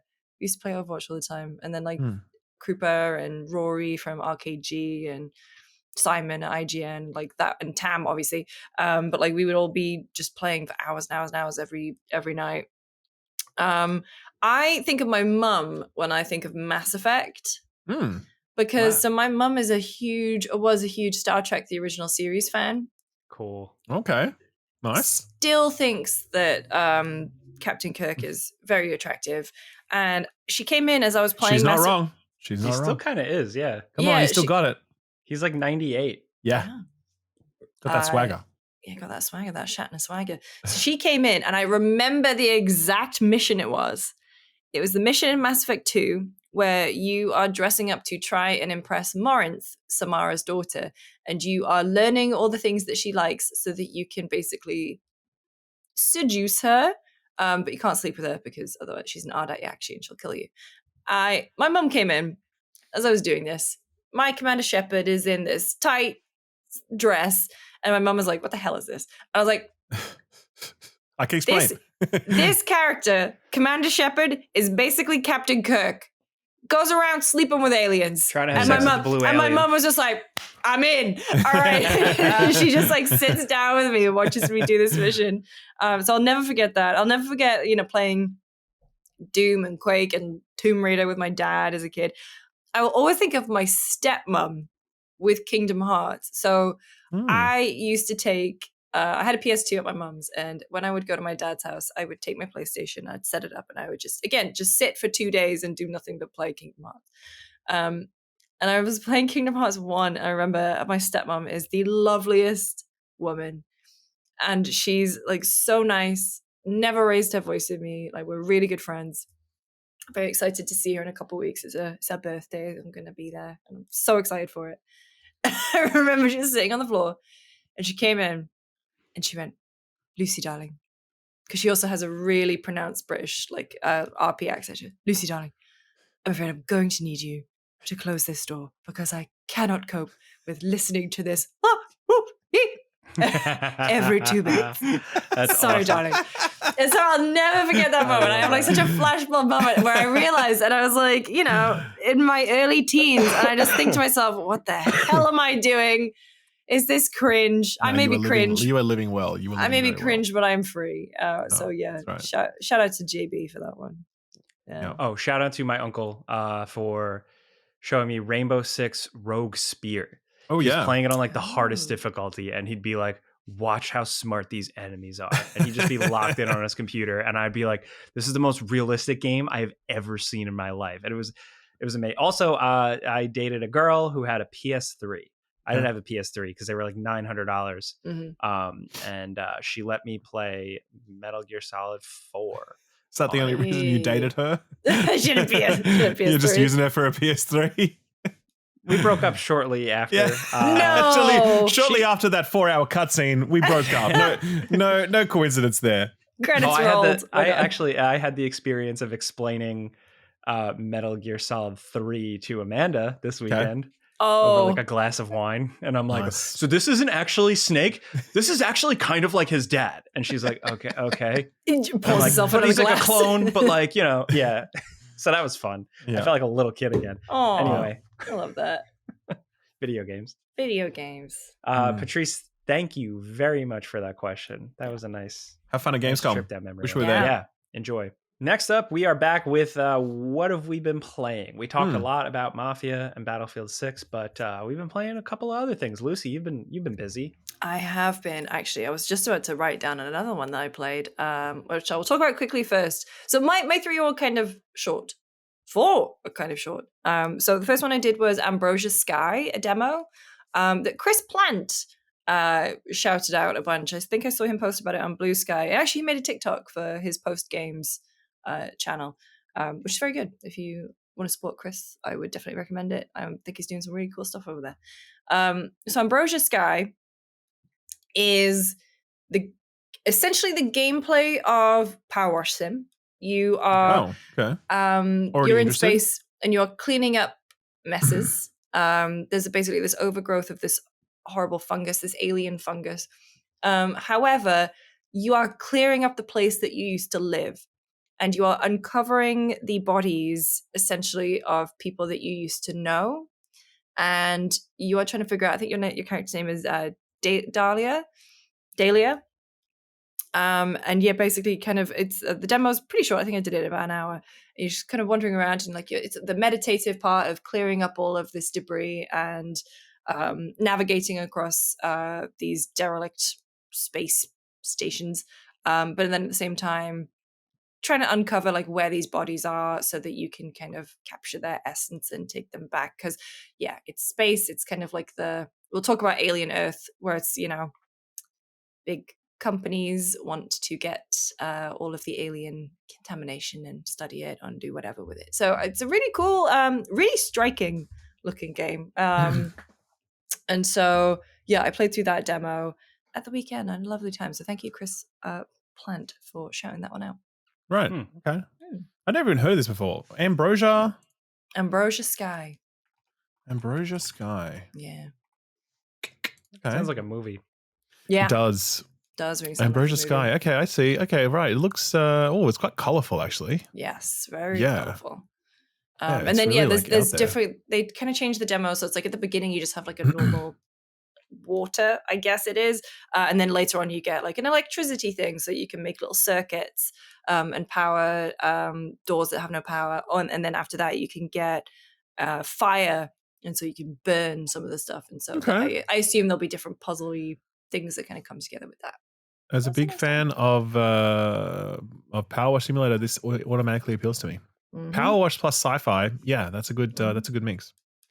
Yeah, and actually the all of the stuff that I was finding, like the emails and everything, were really interesting, and just some of them were talking to your character, kind of talking about why you left and that kind of stuff. So I thought it was cool, it was interesting. Oh, nice, good shout, Ralph. You have Destiny. Unfortunately, why'd you write down you tried Destiny? that? Why are you playing what's with that? I know. Yeah, I'm playing Destiny. Okay, so just briefly, because everyone, I get it. I get it. 100% get it. Everyone gets so annoyed when I talk about Destiny. So we don't get annoyed when you don't word Destiny. No, it's just you have such a... The comments. Oh, okay. The comment section like, bro, stop talking about it. I'm like, I get it. Fair enough. It's funny, but following Paul Tassi, like he'll tweet about things. He might as well be talking in another language. Yeah, at this point. I'm like, what is this guy on about, man? Like, you Destiny people. Yeah, look, so I played through the campaign. I really thought about like, maybe I'll do a video on, on the expansion and review it. I mean, honestly, I had to force myself to finish the campaign of the expansion. And then, I forced myself to finish like the post-campaign quests. And then I just had no desire to continue playing any more of it. I really didn't have any. And I feel so bad about that. Again, I feel bad for Bungie. I wish it was different. I wish I was like loving the game and super excited to talk about it and whatever else, but I just always got to be real. I'm not like being like, Destiny fucking sucks. It's not that kind of thing. It really is a case of this expansion did nothing new, nothing at all interesting. It just felt like I've already played this before. What is Jelly doing in the background there? Having a moment. Doing flips. The comment section is going to be like, at least we've got something interesting to look at right now while Ralph's talking about Destiny. Well, I have a question. Are you still playing with your Destiny friends, or are you playing alone? The campaigns you typically play through solo, just so you can like listen to the story, or if you want to play the harder difficulty, so you can actually experience the challenge. Because if you play through it as a group, even on the hard difficulties, it's a bit of a cakewalk. But there are like more difficulties now that you have to grind up for and whatever else. But like none of the appeal, the appeal of becoming more powerful in these sorts of games is allowing you to do new things. Yeah. And that appeal is not here in Destiny. It's just more numbers, right? New activities do not become available at those higher power tiers. It's just kind of like harder versions of stuff you've already experienced, and it's just numbers go up. That's been the case for the game in various ways in the past, but it just feels more so now. And but it's just a deeper issue. It's just a genuine lack of motivation to want to play this video game. And again, I spent the last, I played Destiny for 10 years. I took a break at one point for quite a while. I came back and then I just didn't stop for like 4 years straight. And now it's like, cool, I that is not there, and I think I'm really hoping to one day return to Destiny when it really does go through a big revitalization and it offers something genuinely new. But it does feel as though many of the bad decisions that Bungie's management have made over the life of this game have really caught up with it in this moment. Because if you hadn't content gated all of this game's content in the past, you'd have more content that players could enjoy today. And if you'd invested in it properly, then you'd have a larger development team to continue making great content. And if you'd had nurtured the PvP game, you'd have a thriving PvP community, which is really important for a game like this and keeping the player base active. And if you had, treated your customers better, you'd have more goodwill in the tank. And if you had, managed the narrative better, that's a bit trickier because I think you do have to bring a 10-year saga to a conclusion at some point. But they just sort of really closed it and then gave us no view of what the future might be. And so we all just felt totally like, cool, we're done. Yeah. Without them seeding what that potential future could, you know what I mean? Like, so I just think Bungie's made a lot of mistakes over the years and we've always forgiven them because we were always just like, cool. And also because they were coming up with a lot of new stuff, new subclasses and subclass redesigns and whatever. But there are no new subclasses here. There's no new additions to the gameplay model. the game feels incredibly small at this point after all these years. The development team that's supporting it is considerably smaller as well. It really does feel like just, a lot of it's come home to roost for Bungie in a bad way. And I feel bad about that for the development team because, again, I like Bungie a lot. I want Destiny to be successful. I want that studio to thrive and survive. Yeah. But yeah, I just feel like they are at this point paying for the mistakes of the past. It's caught up with them. So bums me out. I don't plan to continue playing. I don't plan to make a video on it. I just haven't played enough of it to be able to do that. And I don't plan to play any more of it. There's other stuff I'm more interested to play at this point.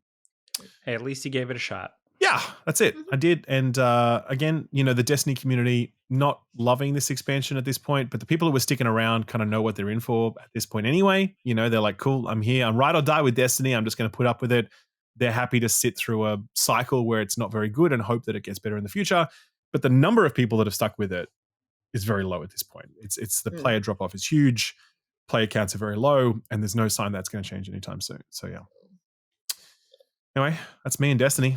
That's all I'll say on that. I'll keep it mercifully short for the benefit of the comment section. Welcome. I don't have anything. I'm playing embargoed things. I went to a Metal Gear event. I can't talk about that. Wait, when's the embargo for the Metal Gear event? Is that the same day as like the review embargo? Yeah. Okay, right. Event. Okay. Yeah. I saw it's a review event. That was cool. Yeah. Okay. But that was in New York. Yeah, New York. Okay. Yeah. New York. I've also been chipping away. When Jordan sent me a picture of the two of you together. Oh yeah, VGC's own Jordan Midler hung out with him. Nice. We got to Metal Gear out together. So Excellent. It was good. I'm chipping away through Donkey Kong still, really savoring it. So good. Really, really enjoying it. I'm simple this week. I got everything I'm playing is for future.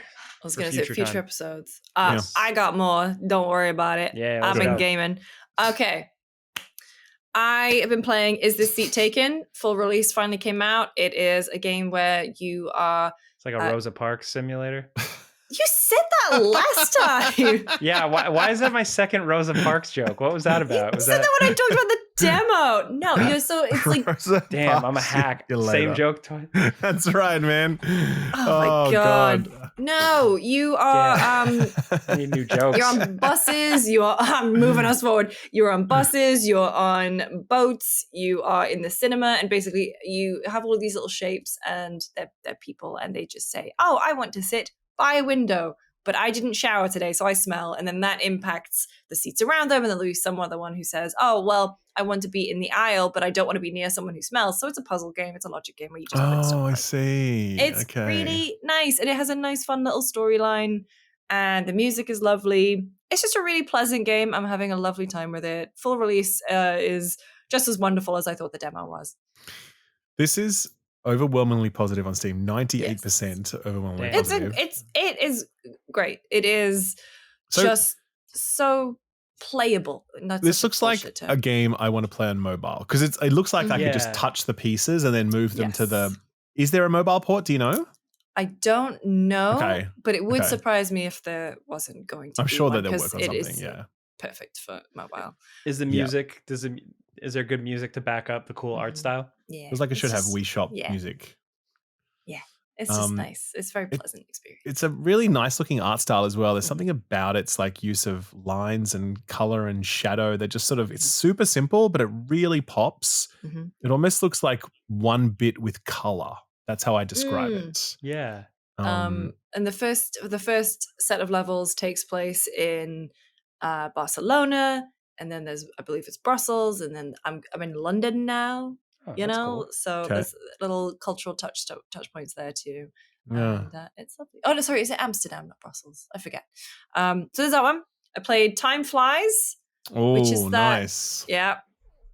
Which is a game. You're playing all the good stuff this week. I'm just sitting here playing fucking Destiny, and you're out here playing actual real video games. Wait until I tell you about my last one, because so Time Flies is a game where you play as a fly, but you only have a time span, a certain time span. Obviously, a fly's life is very short, in this game, you can change the country. So it basically uses the World Health Organization data on average life expectancy in different countries, and you can change the country, and that changes how much life the fly has. So I think in America it's 73 or 70 something years, and so that's 70 something seconds. But the fly has a bucket list, and so it'll have things like join a band. So as you go in as you take off, the timer immediately starts counting down. You can get a little extra time every so often by pushing the hand of a clock, which is very fun. And when I figured that one out, I was like, oh my god, this is. And so you go over to a guitar and you strum the guitar, and that marks something off your bucket list. And then you're exploring the house and finishing that bucket list. It's a really cool concept for a game. I've seen it at Day of the Devs a lot. It's been hands-on. I think it was at Summer Game Fest at one point, but it was at the Day of the Dev stuff. Excited to see it out. It's a nice little time. All right.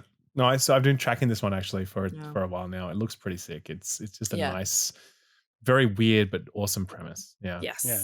And the final game. So I don't want to tell you what this game is about. I went in knowing nothing. I saw Janet Garcia and Greg Miller post on Blue Sky about how impactful this game was. I have to say I agreed with them. It's called And Roger. Okay. And it is an interactive story.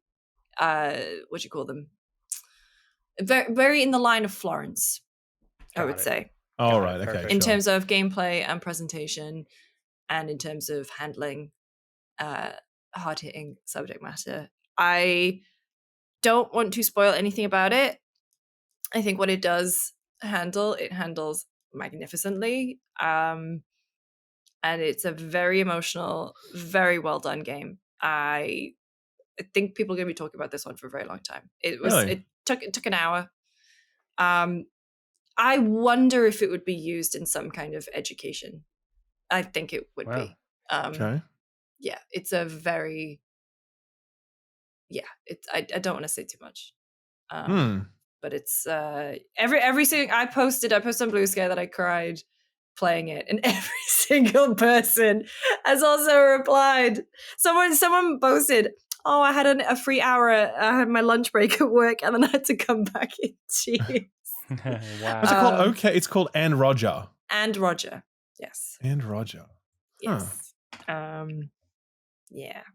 And Roger. Okay. It was a morning like all others until she realized. Okay, right, got it. I mean, you can say the premise from the Steam description. Yeah. It was the Steam description reads: it was a morning like all others until she realized her dad wasn't home. In his place, a stranger who speaks nonsense and insists she takes her medicine.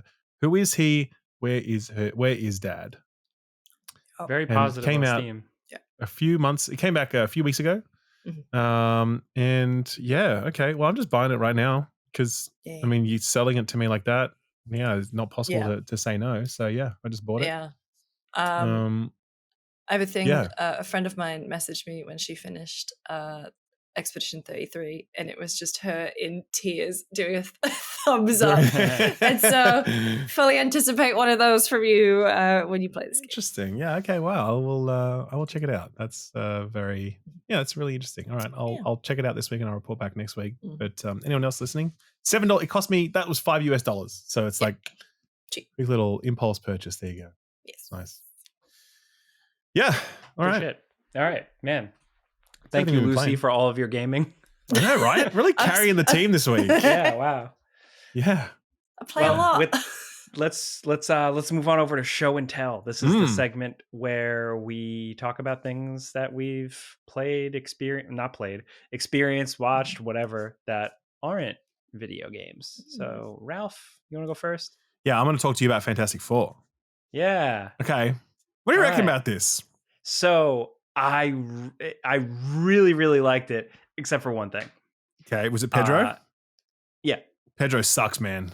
No disrespect to the man, but like as Reed, no way, absolutely. Was he phoning it in? I don't think I know anything about Fantastic Four, really. Like he sells emotion and like, but like I don't think he feels. Yeah, he doesn't feel like Reed Richards. Absolutely not at all. Yeah, I really feel. I actually it's not feel the like mustache. It's like it's him, I guess. Yeah. I feel like the casting is actually not great across. Like the family dynamic isn't there for me. Okay, this is the problem with this movie. I actually love Sue. I think she carries this movie so hard. Oh, absolutely. Because she's just like a great force on screen. And she's really well written and interesting. So I haven't seen it, but every TikTok I've seen is of just her just serving. Just of course. Serving face in every scene. In everything. And the other thing is obviously all of Pedro Pascal's social anxiety. That was the discourse for the last couple of weeks. But the dynamic. So she crushes it, right? But him as Reed doesn't work, and the connection between them, it just feels a bit awkward as a result. I think Johnny as Johnny, like he's just not a cool Johnny. Like you compare him to like Chris Evans from back in the day.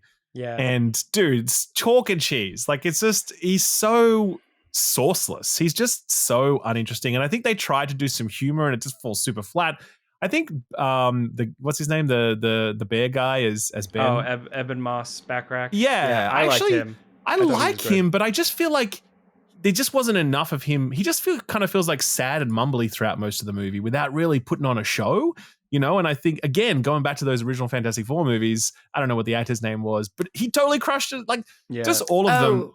Jessica Alba. Hornblower. What was his name? If you, like, take out Jessica Alba and replace her with this new Sue Storm, that's, like, the perfect team right there, I think. And the family dynamic is there and the casting is perfect.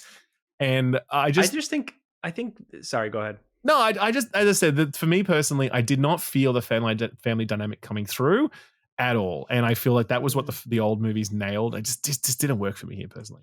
I think I felt the family dynamic, but I do agree that Johnny and Ben needed more. Absolutely, definitely. But what I will say is I love Johnny Storm's side quest in this is that he goes off on his own little thing to try and figure out Shalabal's language just because like he thought she was hot and he wanted to talk to her. I think that's pretty good. Like if he wanted to, he would, ladies. But like I agree with that, but the way that it came across was just a bit awkward. He's like, oh, I get it. I'm the guy that's like likes a girl and thinks he's hot and what. It just felt so, as I said, sourceless. Whereas I imagine Chris Evans doing that same thing back in the day and how much he would have just eaten that up. But yeah, like I do agree with that as a little side quest was kind of cool. I really liked Ralph Ineson as Galactus. I think the way that they portrayed him was pretty cool, Yeah. Definitely much better than just a big scary cloud. That was a big step up. I thought he was cooler when he was in the dark, when he was on his ship. Yes, I agree. Once he was out and about, I was like, okay, CGI, big CGI guy, Yeah, whatever. I think the problem is they kind of blew their load with that with the Celestials or whatever was it? No, they totally did. What was it called? They were called the Eternals, right? The Eternals, yeah. Which I like that film, by the way, and everyone shits on that film, but I like that film. It. Yeah, I don't hate it. I saw a thing of Kumail Nanjiani saying that like he had to have therapy after Eternals because it was shat on so hard. It's such a shame because like, look, it's not perfect, but I actually like the fact that it was a very different feeling kind of Marvel movie. It had a different vibe to it, It set up fucking Black Knight and then that went nowhere. I don't even remember that. Right. Yeah. Okay. Yeah. Was that meant to be Kit Harington? Yeah. Oh yeah, I do remember that. What was the Harry Styles stuff? Was that Guardians? Oh yeah. He was going to be. No, they set up a Harry Styles thing, I think, in that one as well. Yeah, but Kingo or whatever, like Thanos' brother. Yeah.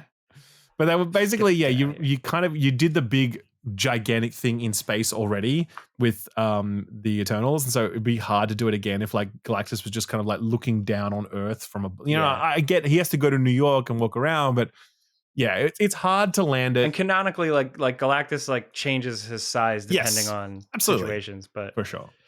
You know what I really fucking love though? I think people.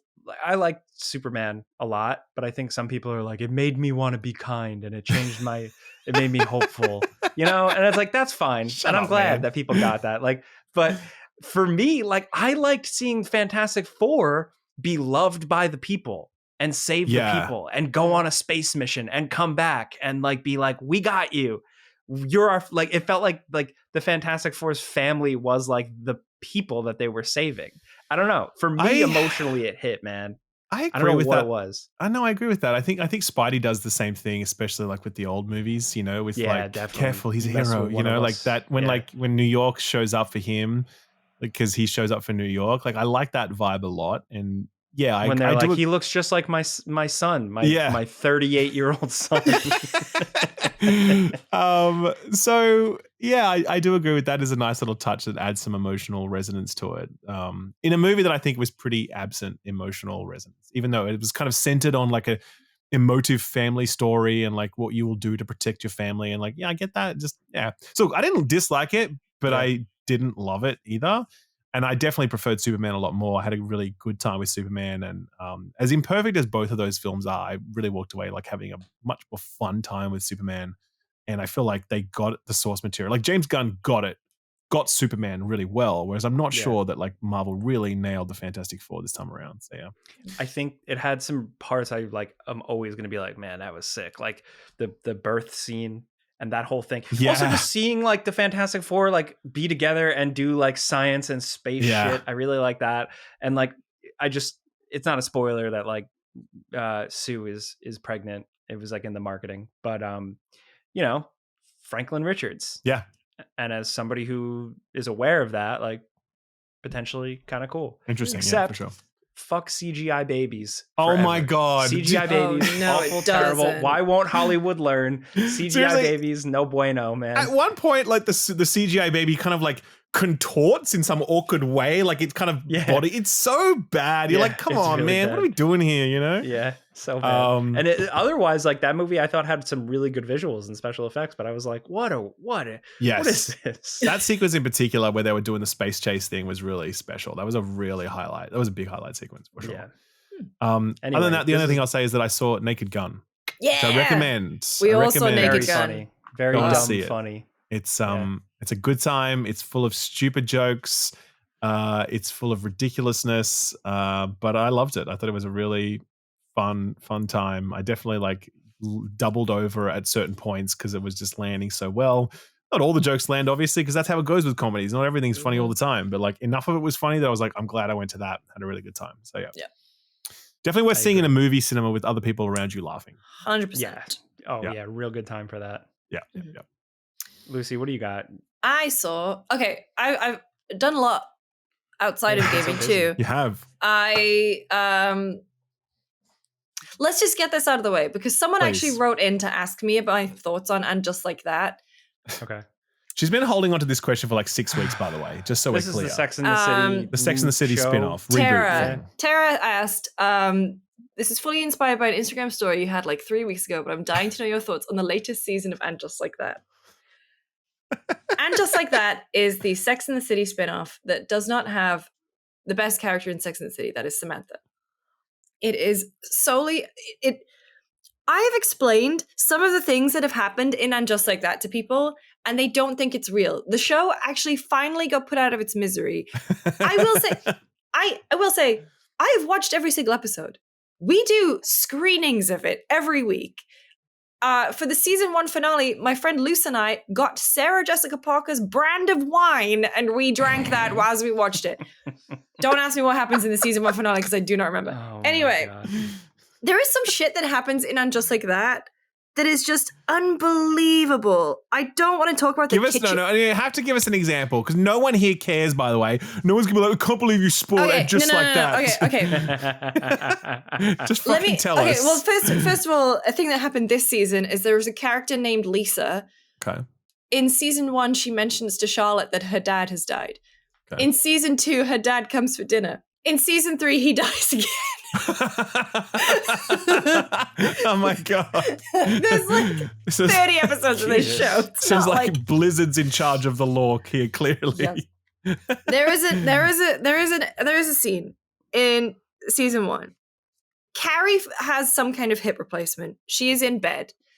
She is unable to move. She's just had hip surgery. Miranda is at her apartment looking after her. Miranda gets drunk with her partner, who is stand-up comedian Che Diaz. They start having sex in the bathroom, in the kitchen. Okay. Carrie wakes up.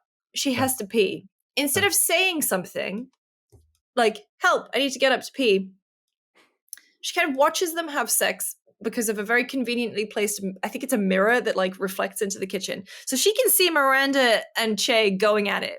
All right. Doesn't say anything. And they're like elderly, right? Shay is maybe late 30s. Like elderly, right? I think. Oh, yes, Jake. Cynthia, the elderly have sex too. Okay, all right. Don't judge, please. Come on now. Cynthia Nixon did full frontal nudity for season 3 of this show, and I gotta wonder what the hell they were paying her because it was completely unnecessary. Anyway, okay. So then Carrie gets up. She has to pee, so she grabs a Snapple bottle. She then squats on the side of the bed and like pees into it. And she, God bless her, the aim, she gets it in the Snapple bottle. And then she tries to get back up on the bed, but she can't do it. And she's holding the Snapple bottle and she just like gets piss all over the bed and all over herself. And then that's when Miranda comes in. What? That's the moment. That's what's happening in this show. That happened in season 1 of this show. Oh my God. Wow. That is not what I expected this to be. There is some stuff in the show where, like, they just the acting. I can't even call it that. It's some of the plot points, some of the things that they say. The thing is that my friends and I we'll all get together and watch it, and something will happen, and one of us will say, "This will be the next line," and it is always the next line. It is always the next line. And HBO Max does it so dirty because HBO Max auto plays Sex and the City straight after. So you can go back and be like, oh yeah, this is what this show used to be. Oh, so for example, okay, we'll move on from this after this one thing. Stanford, who was one of the key characters in Sex and the City. Okay. The actor sadly died in real life. Yeah. How do you think And Just Like That wrote Stanford Blatch out of this show? Ooh, I don't know. He randomly leaves to go to Japan to become a monk and just sends them a photo. Oh my God. That's what Stanford does. Oh my God. And anyway, when that happened, I was just like, oh, fuck me. Anyway, I love it. I'm so sad it's ending. It's terrible. So wait, is it actually ended as in like, has the last episode played, or is it like you're waiting to wrap the last season? The last episode is airing tomorrow as we are recording. Okay. Basically what happened is it was commissioned for 10 episodes. They canceled it. And what they've done is, or what people on the internet, on the subreddit, of which I check out a lot, they think that what they've actually done is they've cut episodes, they've cut bits out of other episodes to make a finale. Because some of the episodes are 45 minutes and then some of them are 25 for some reason. And yet it's got it's managed. Oh my God. And this 10 episode season has become 12 episodes somehow. I just want it to be like that episode of Sopranos with the mother after she passed away. She's just like, obviously, with the terrible CGI. Terrible. I just want it to be that, just like really bad CG characters for the whole finale, just saying like old lines that they said earlier, even from like the original season, like the original show from 20 years ago. God, and then I mean, wow, Kim Cattrall must be just enjoying the crap out of it. Anyway, why good did she? show. Did Samantha not go back because she hates them? Is that why she refused, or is it just she's like, I don't want to debase myself? There's a lot of rumors. Okay. Didn't she run for mayor of New York City? Is that one? Cynthia Nixon did. Okay, Cynthia Nixon did. Yeah. So Kim Cattrall, there were always issues regarding pay. Sarah Jessica Parker being executive producer, she obviously got paid more.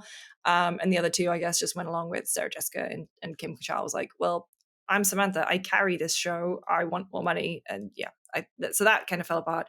And there was also rumors of some of the storylines involving Samantha would just basically be like, why would I need to do this? I'm richer than I have more money than I'll know what to do with it. I don't have to do this. And so she got, I think, $1 million last season for a 70-second cameo. Right. That she filmed alone and did not have to talk to anyone else. Like she was in the back of a car answering a phone call. Oh my God. Awesome. And she got like $1 million for that. And I'm just like, boss move. Good for you. I will take your money, but I don't have to want to suffer your presence for a single second. There's a reaction image. You guys.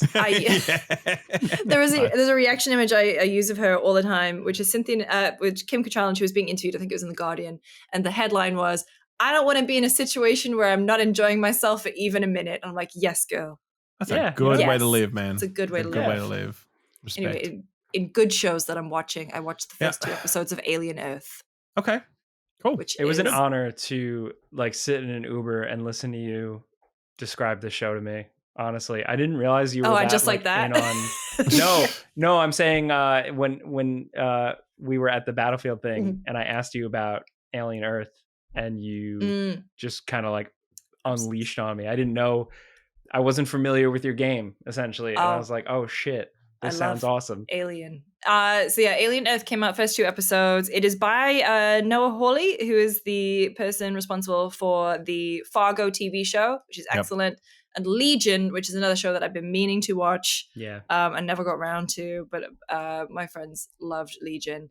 It is an alien TV show set 2 years before the events of the first Alien movie, following a bunch of the megacorps as they do megacorp shit. So there's Wayland Yutani, of course. Hell yeah. There's Prodigy, which is being run by watch this show and then let me know what you think. I don't know who plays the boy Wonder, but I feel like he must have been super pissed when Timothée Chalamet got the Wonka role, because this guy is just doing Wonka in this show. Cool. There's a lot of practical effects. There is such reverence for Alien. It's, you can just feel it. I mean, there's obviously like a lot of homages and stuff. And a friend of mine was saying today that like, my friend Raina was saying that, oh no, it was Luce actually saying it, that like Romulus felt like it was trapped by being too much of an homage and too referential. Yeah, absolutely. Whereas Alien Earth takes it and does cool shit with it. It does some really interesting... Force Awakens to Andor, basically. Yeah. I think that's a big jump, man. Be very careful. Come on now. Let's not get carried away. So they do some really cool stuff with synths and cyborgs, and genuinely, there's a lot of it's that guy, it's that person. Like when we were watching it, like one of the guys is the kid from End of the Fucking World. He plays the brother to kind of the main character. Oh wow! And Timothy Olyphant is amazing in it. He's in it. Oh. He shows himself, and he also bleaches his hair as like a Roy Batty reference from Blade Runner. Like he has Roy Batty hair. It rocks, and like it is also so weird. There are some bits in it that we were just like, okay, I didn't realize you were going there. But it's a lot of fun. And that's it. I don't want to spoil anything from it because there's some stuff in it that's just really cool. I will say the one bit for me that I was kind of like, so it's clearly, I think it is someone in a xenomorph suit. There's one bit where that guy is locked in. The xenomorph just like goes, like is chasing people. And then it like is off screen and it like backs up and then turns and just smiles in this window. But it's like you could put like it's just the alien backing up. An alien doing that, or like a xenomorph? It's a xenomorph. Okay. Doing it. And I just thought that was like a really, I always find those movies like so much more, anything alien, anything like that, anything with a monster, it is so much better. It's so better when you just like don't see anything. And I think that is the one thing they do, where they just show a little bit too much too early, but I think it works. And yeah. Nice. And I saw Weapons. Oh, I'm seeing it this weekend. Don't tell me anything, please. Me too. I'm saying nothing. I loved it. Okay, we'll talk about it next episode. You loved it. Okay, good. Well, I have something of a similar caliber. I've been on a thing. I was watching a bunch of like Hugh Grant romance movies. Here we go. Like Notting Hill, which I thought was really good. And then Notting Hill had Julia Roberts, which kind of led us onto a kind of like, what's up with Julia Roberts? Like, like nobody likes her, and like, or like some people, and I didn't really get it. And then we watched My Best Friend's Wedding. Oh yeah. And this was pretty good. It was just like it was a wild roller coaster because of the concept. So Julia Roberts was she like dated somebody and then they broke off, but they remained very close friends for like a decade. Then one day that friend calls up Julia Roberts and he's like, "Oh, by the way, I'm getting married like this weekend." And she's like, "What?" And so he's marrying Cameron Diaz. Insane. I remember this movie. So she comes in and she's like, "I'm gonna steal him back." So she's like the villain of the movie, kind of. And well, the thing is, hang on, when did that movie come out? 96. Okay, well, so the reason a lot of people didn't like Julia Roberts is because in 2002, I had to Google this. She had a very public scandal where she was the other woman. And the woman who was married to the guy that Julia Roberts is dating was called Vera. And Julia Roberts wore a T-shirt that just said aloe vera, ALOW Vera. Oh, right. Because the woman who Julia Roberts was sleeping with her husband didn't want to like finalize the divorce or something, so she brought it out and like yeah. So that's when you said people didn't like Julia Roberts. I was like, I remember there was a scandal. Sure. Oh, okay, yeah. Yeah, right. Okay. Anyway, I was like kind of like, what the fuck is this movie, right? And then it ends with it being like, oh yeah, no, she shouldn't have done that, and she realized the error of her ways, and she was upset, and she was essentially saved by the love of her friend. There was like another friend that was just like, hey, I'm here for you, and that was nice. And it was a friend who was gay, and I feel like movies then didn't really portray a lot of that like normal like gay best friend relationship stuff without it just being a bit. Sure. And here it was just like a real normal thing, and it was also the friend was Rupert Everett, which I realized I could name him like that. He showed up on screen. I was like, is that Rupert Everett? And Amanda goes, where did you bring that from? And I was like, yeah, exactly. No, he was Claw in the Inspector Gadget movie. That's what I know him from. I remember this guy actually. Yeah, I've seen him. Yeah, right. But this movie was bad because the guy that they were all fighting for is Dermot Mulroney. Let's not say things we'll regret, Jake. Listen, this guy in this movie was like, I don't use this term lightly, but like NPC. Like he was just generic. Oh yeah, like, I do remember him. Guy. Yeah, sure. And so I was like, why does anyone love this man? That's so mean. So it fell kind of flat. So anyway, all these movies I've been watching, 4 Weddings and a Funeral, My Best Friend's Wedding, Notting Hill, like they're all just these weird, bizarre trips. No guns, nothing cool happens, but they're interesting. They give me something to talk about. Yeah. I actually watched just briefly. I watched Wicked for the first time. I've never seen Wicked before. Never seen the stage show. Never seen the movie. Oh man! Wait, do you watch the stage show or the movie? No, I watched the movie. Ariana Grande in this is unspeakably good. She's crazy how good she is in this. I was so impressed. Yes, I actually really, really, really enjoyed Wicked a lot. I thought it was great. So I'm actually really excited for part 2 now. But I'm a bit of a musicals guy. I actually like musicals. Yeah, I'm into musicals. Oh, so. I love musicals. But I haven't seen Wicked. Oh, okay. Yeah, so, right. Yeah, look, honestly, it's 3 hours long and like it definitely feels it. But it has some great stuff going on and I really liked it. But yeah, Ariana Grande, crazy, so good. I was like annoyed by Wicked my entire life that I never wanted to see it. And then so in New York, like we have on TV, like we get constantly bombarded with ads for Broadway shows. Yeah. And for like a decade, it was like, come see Wicked. And it was just like, it drove me nuts. Right. And I was like, I never want to see that. That looks stupid. I also didn't know it was about the Wizard of Oz, which the Wizard of Oz is fucking awesome. The Wizard of Oz like holds up. It's perfect. It's unique. And so I watched the movie and I was like, wait, this is awesome. This is cool. This is very good. Yeah. It's very good. Have you seen Death Becomes Her yet, Jake, on Broadway? No. You gotta go. This is the Snoke one, right? Is this the what? Snoke?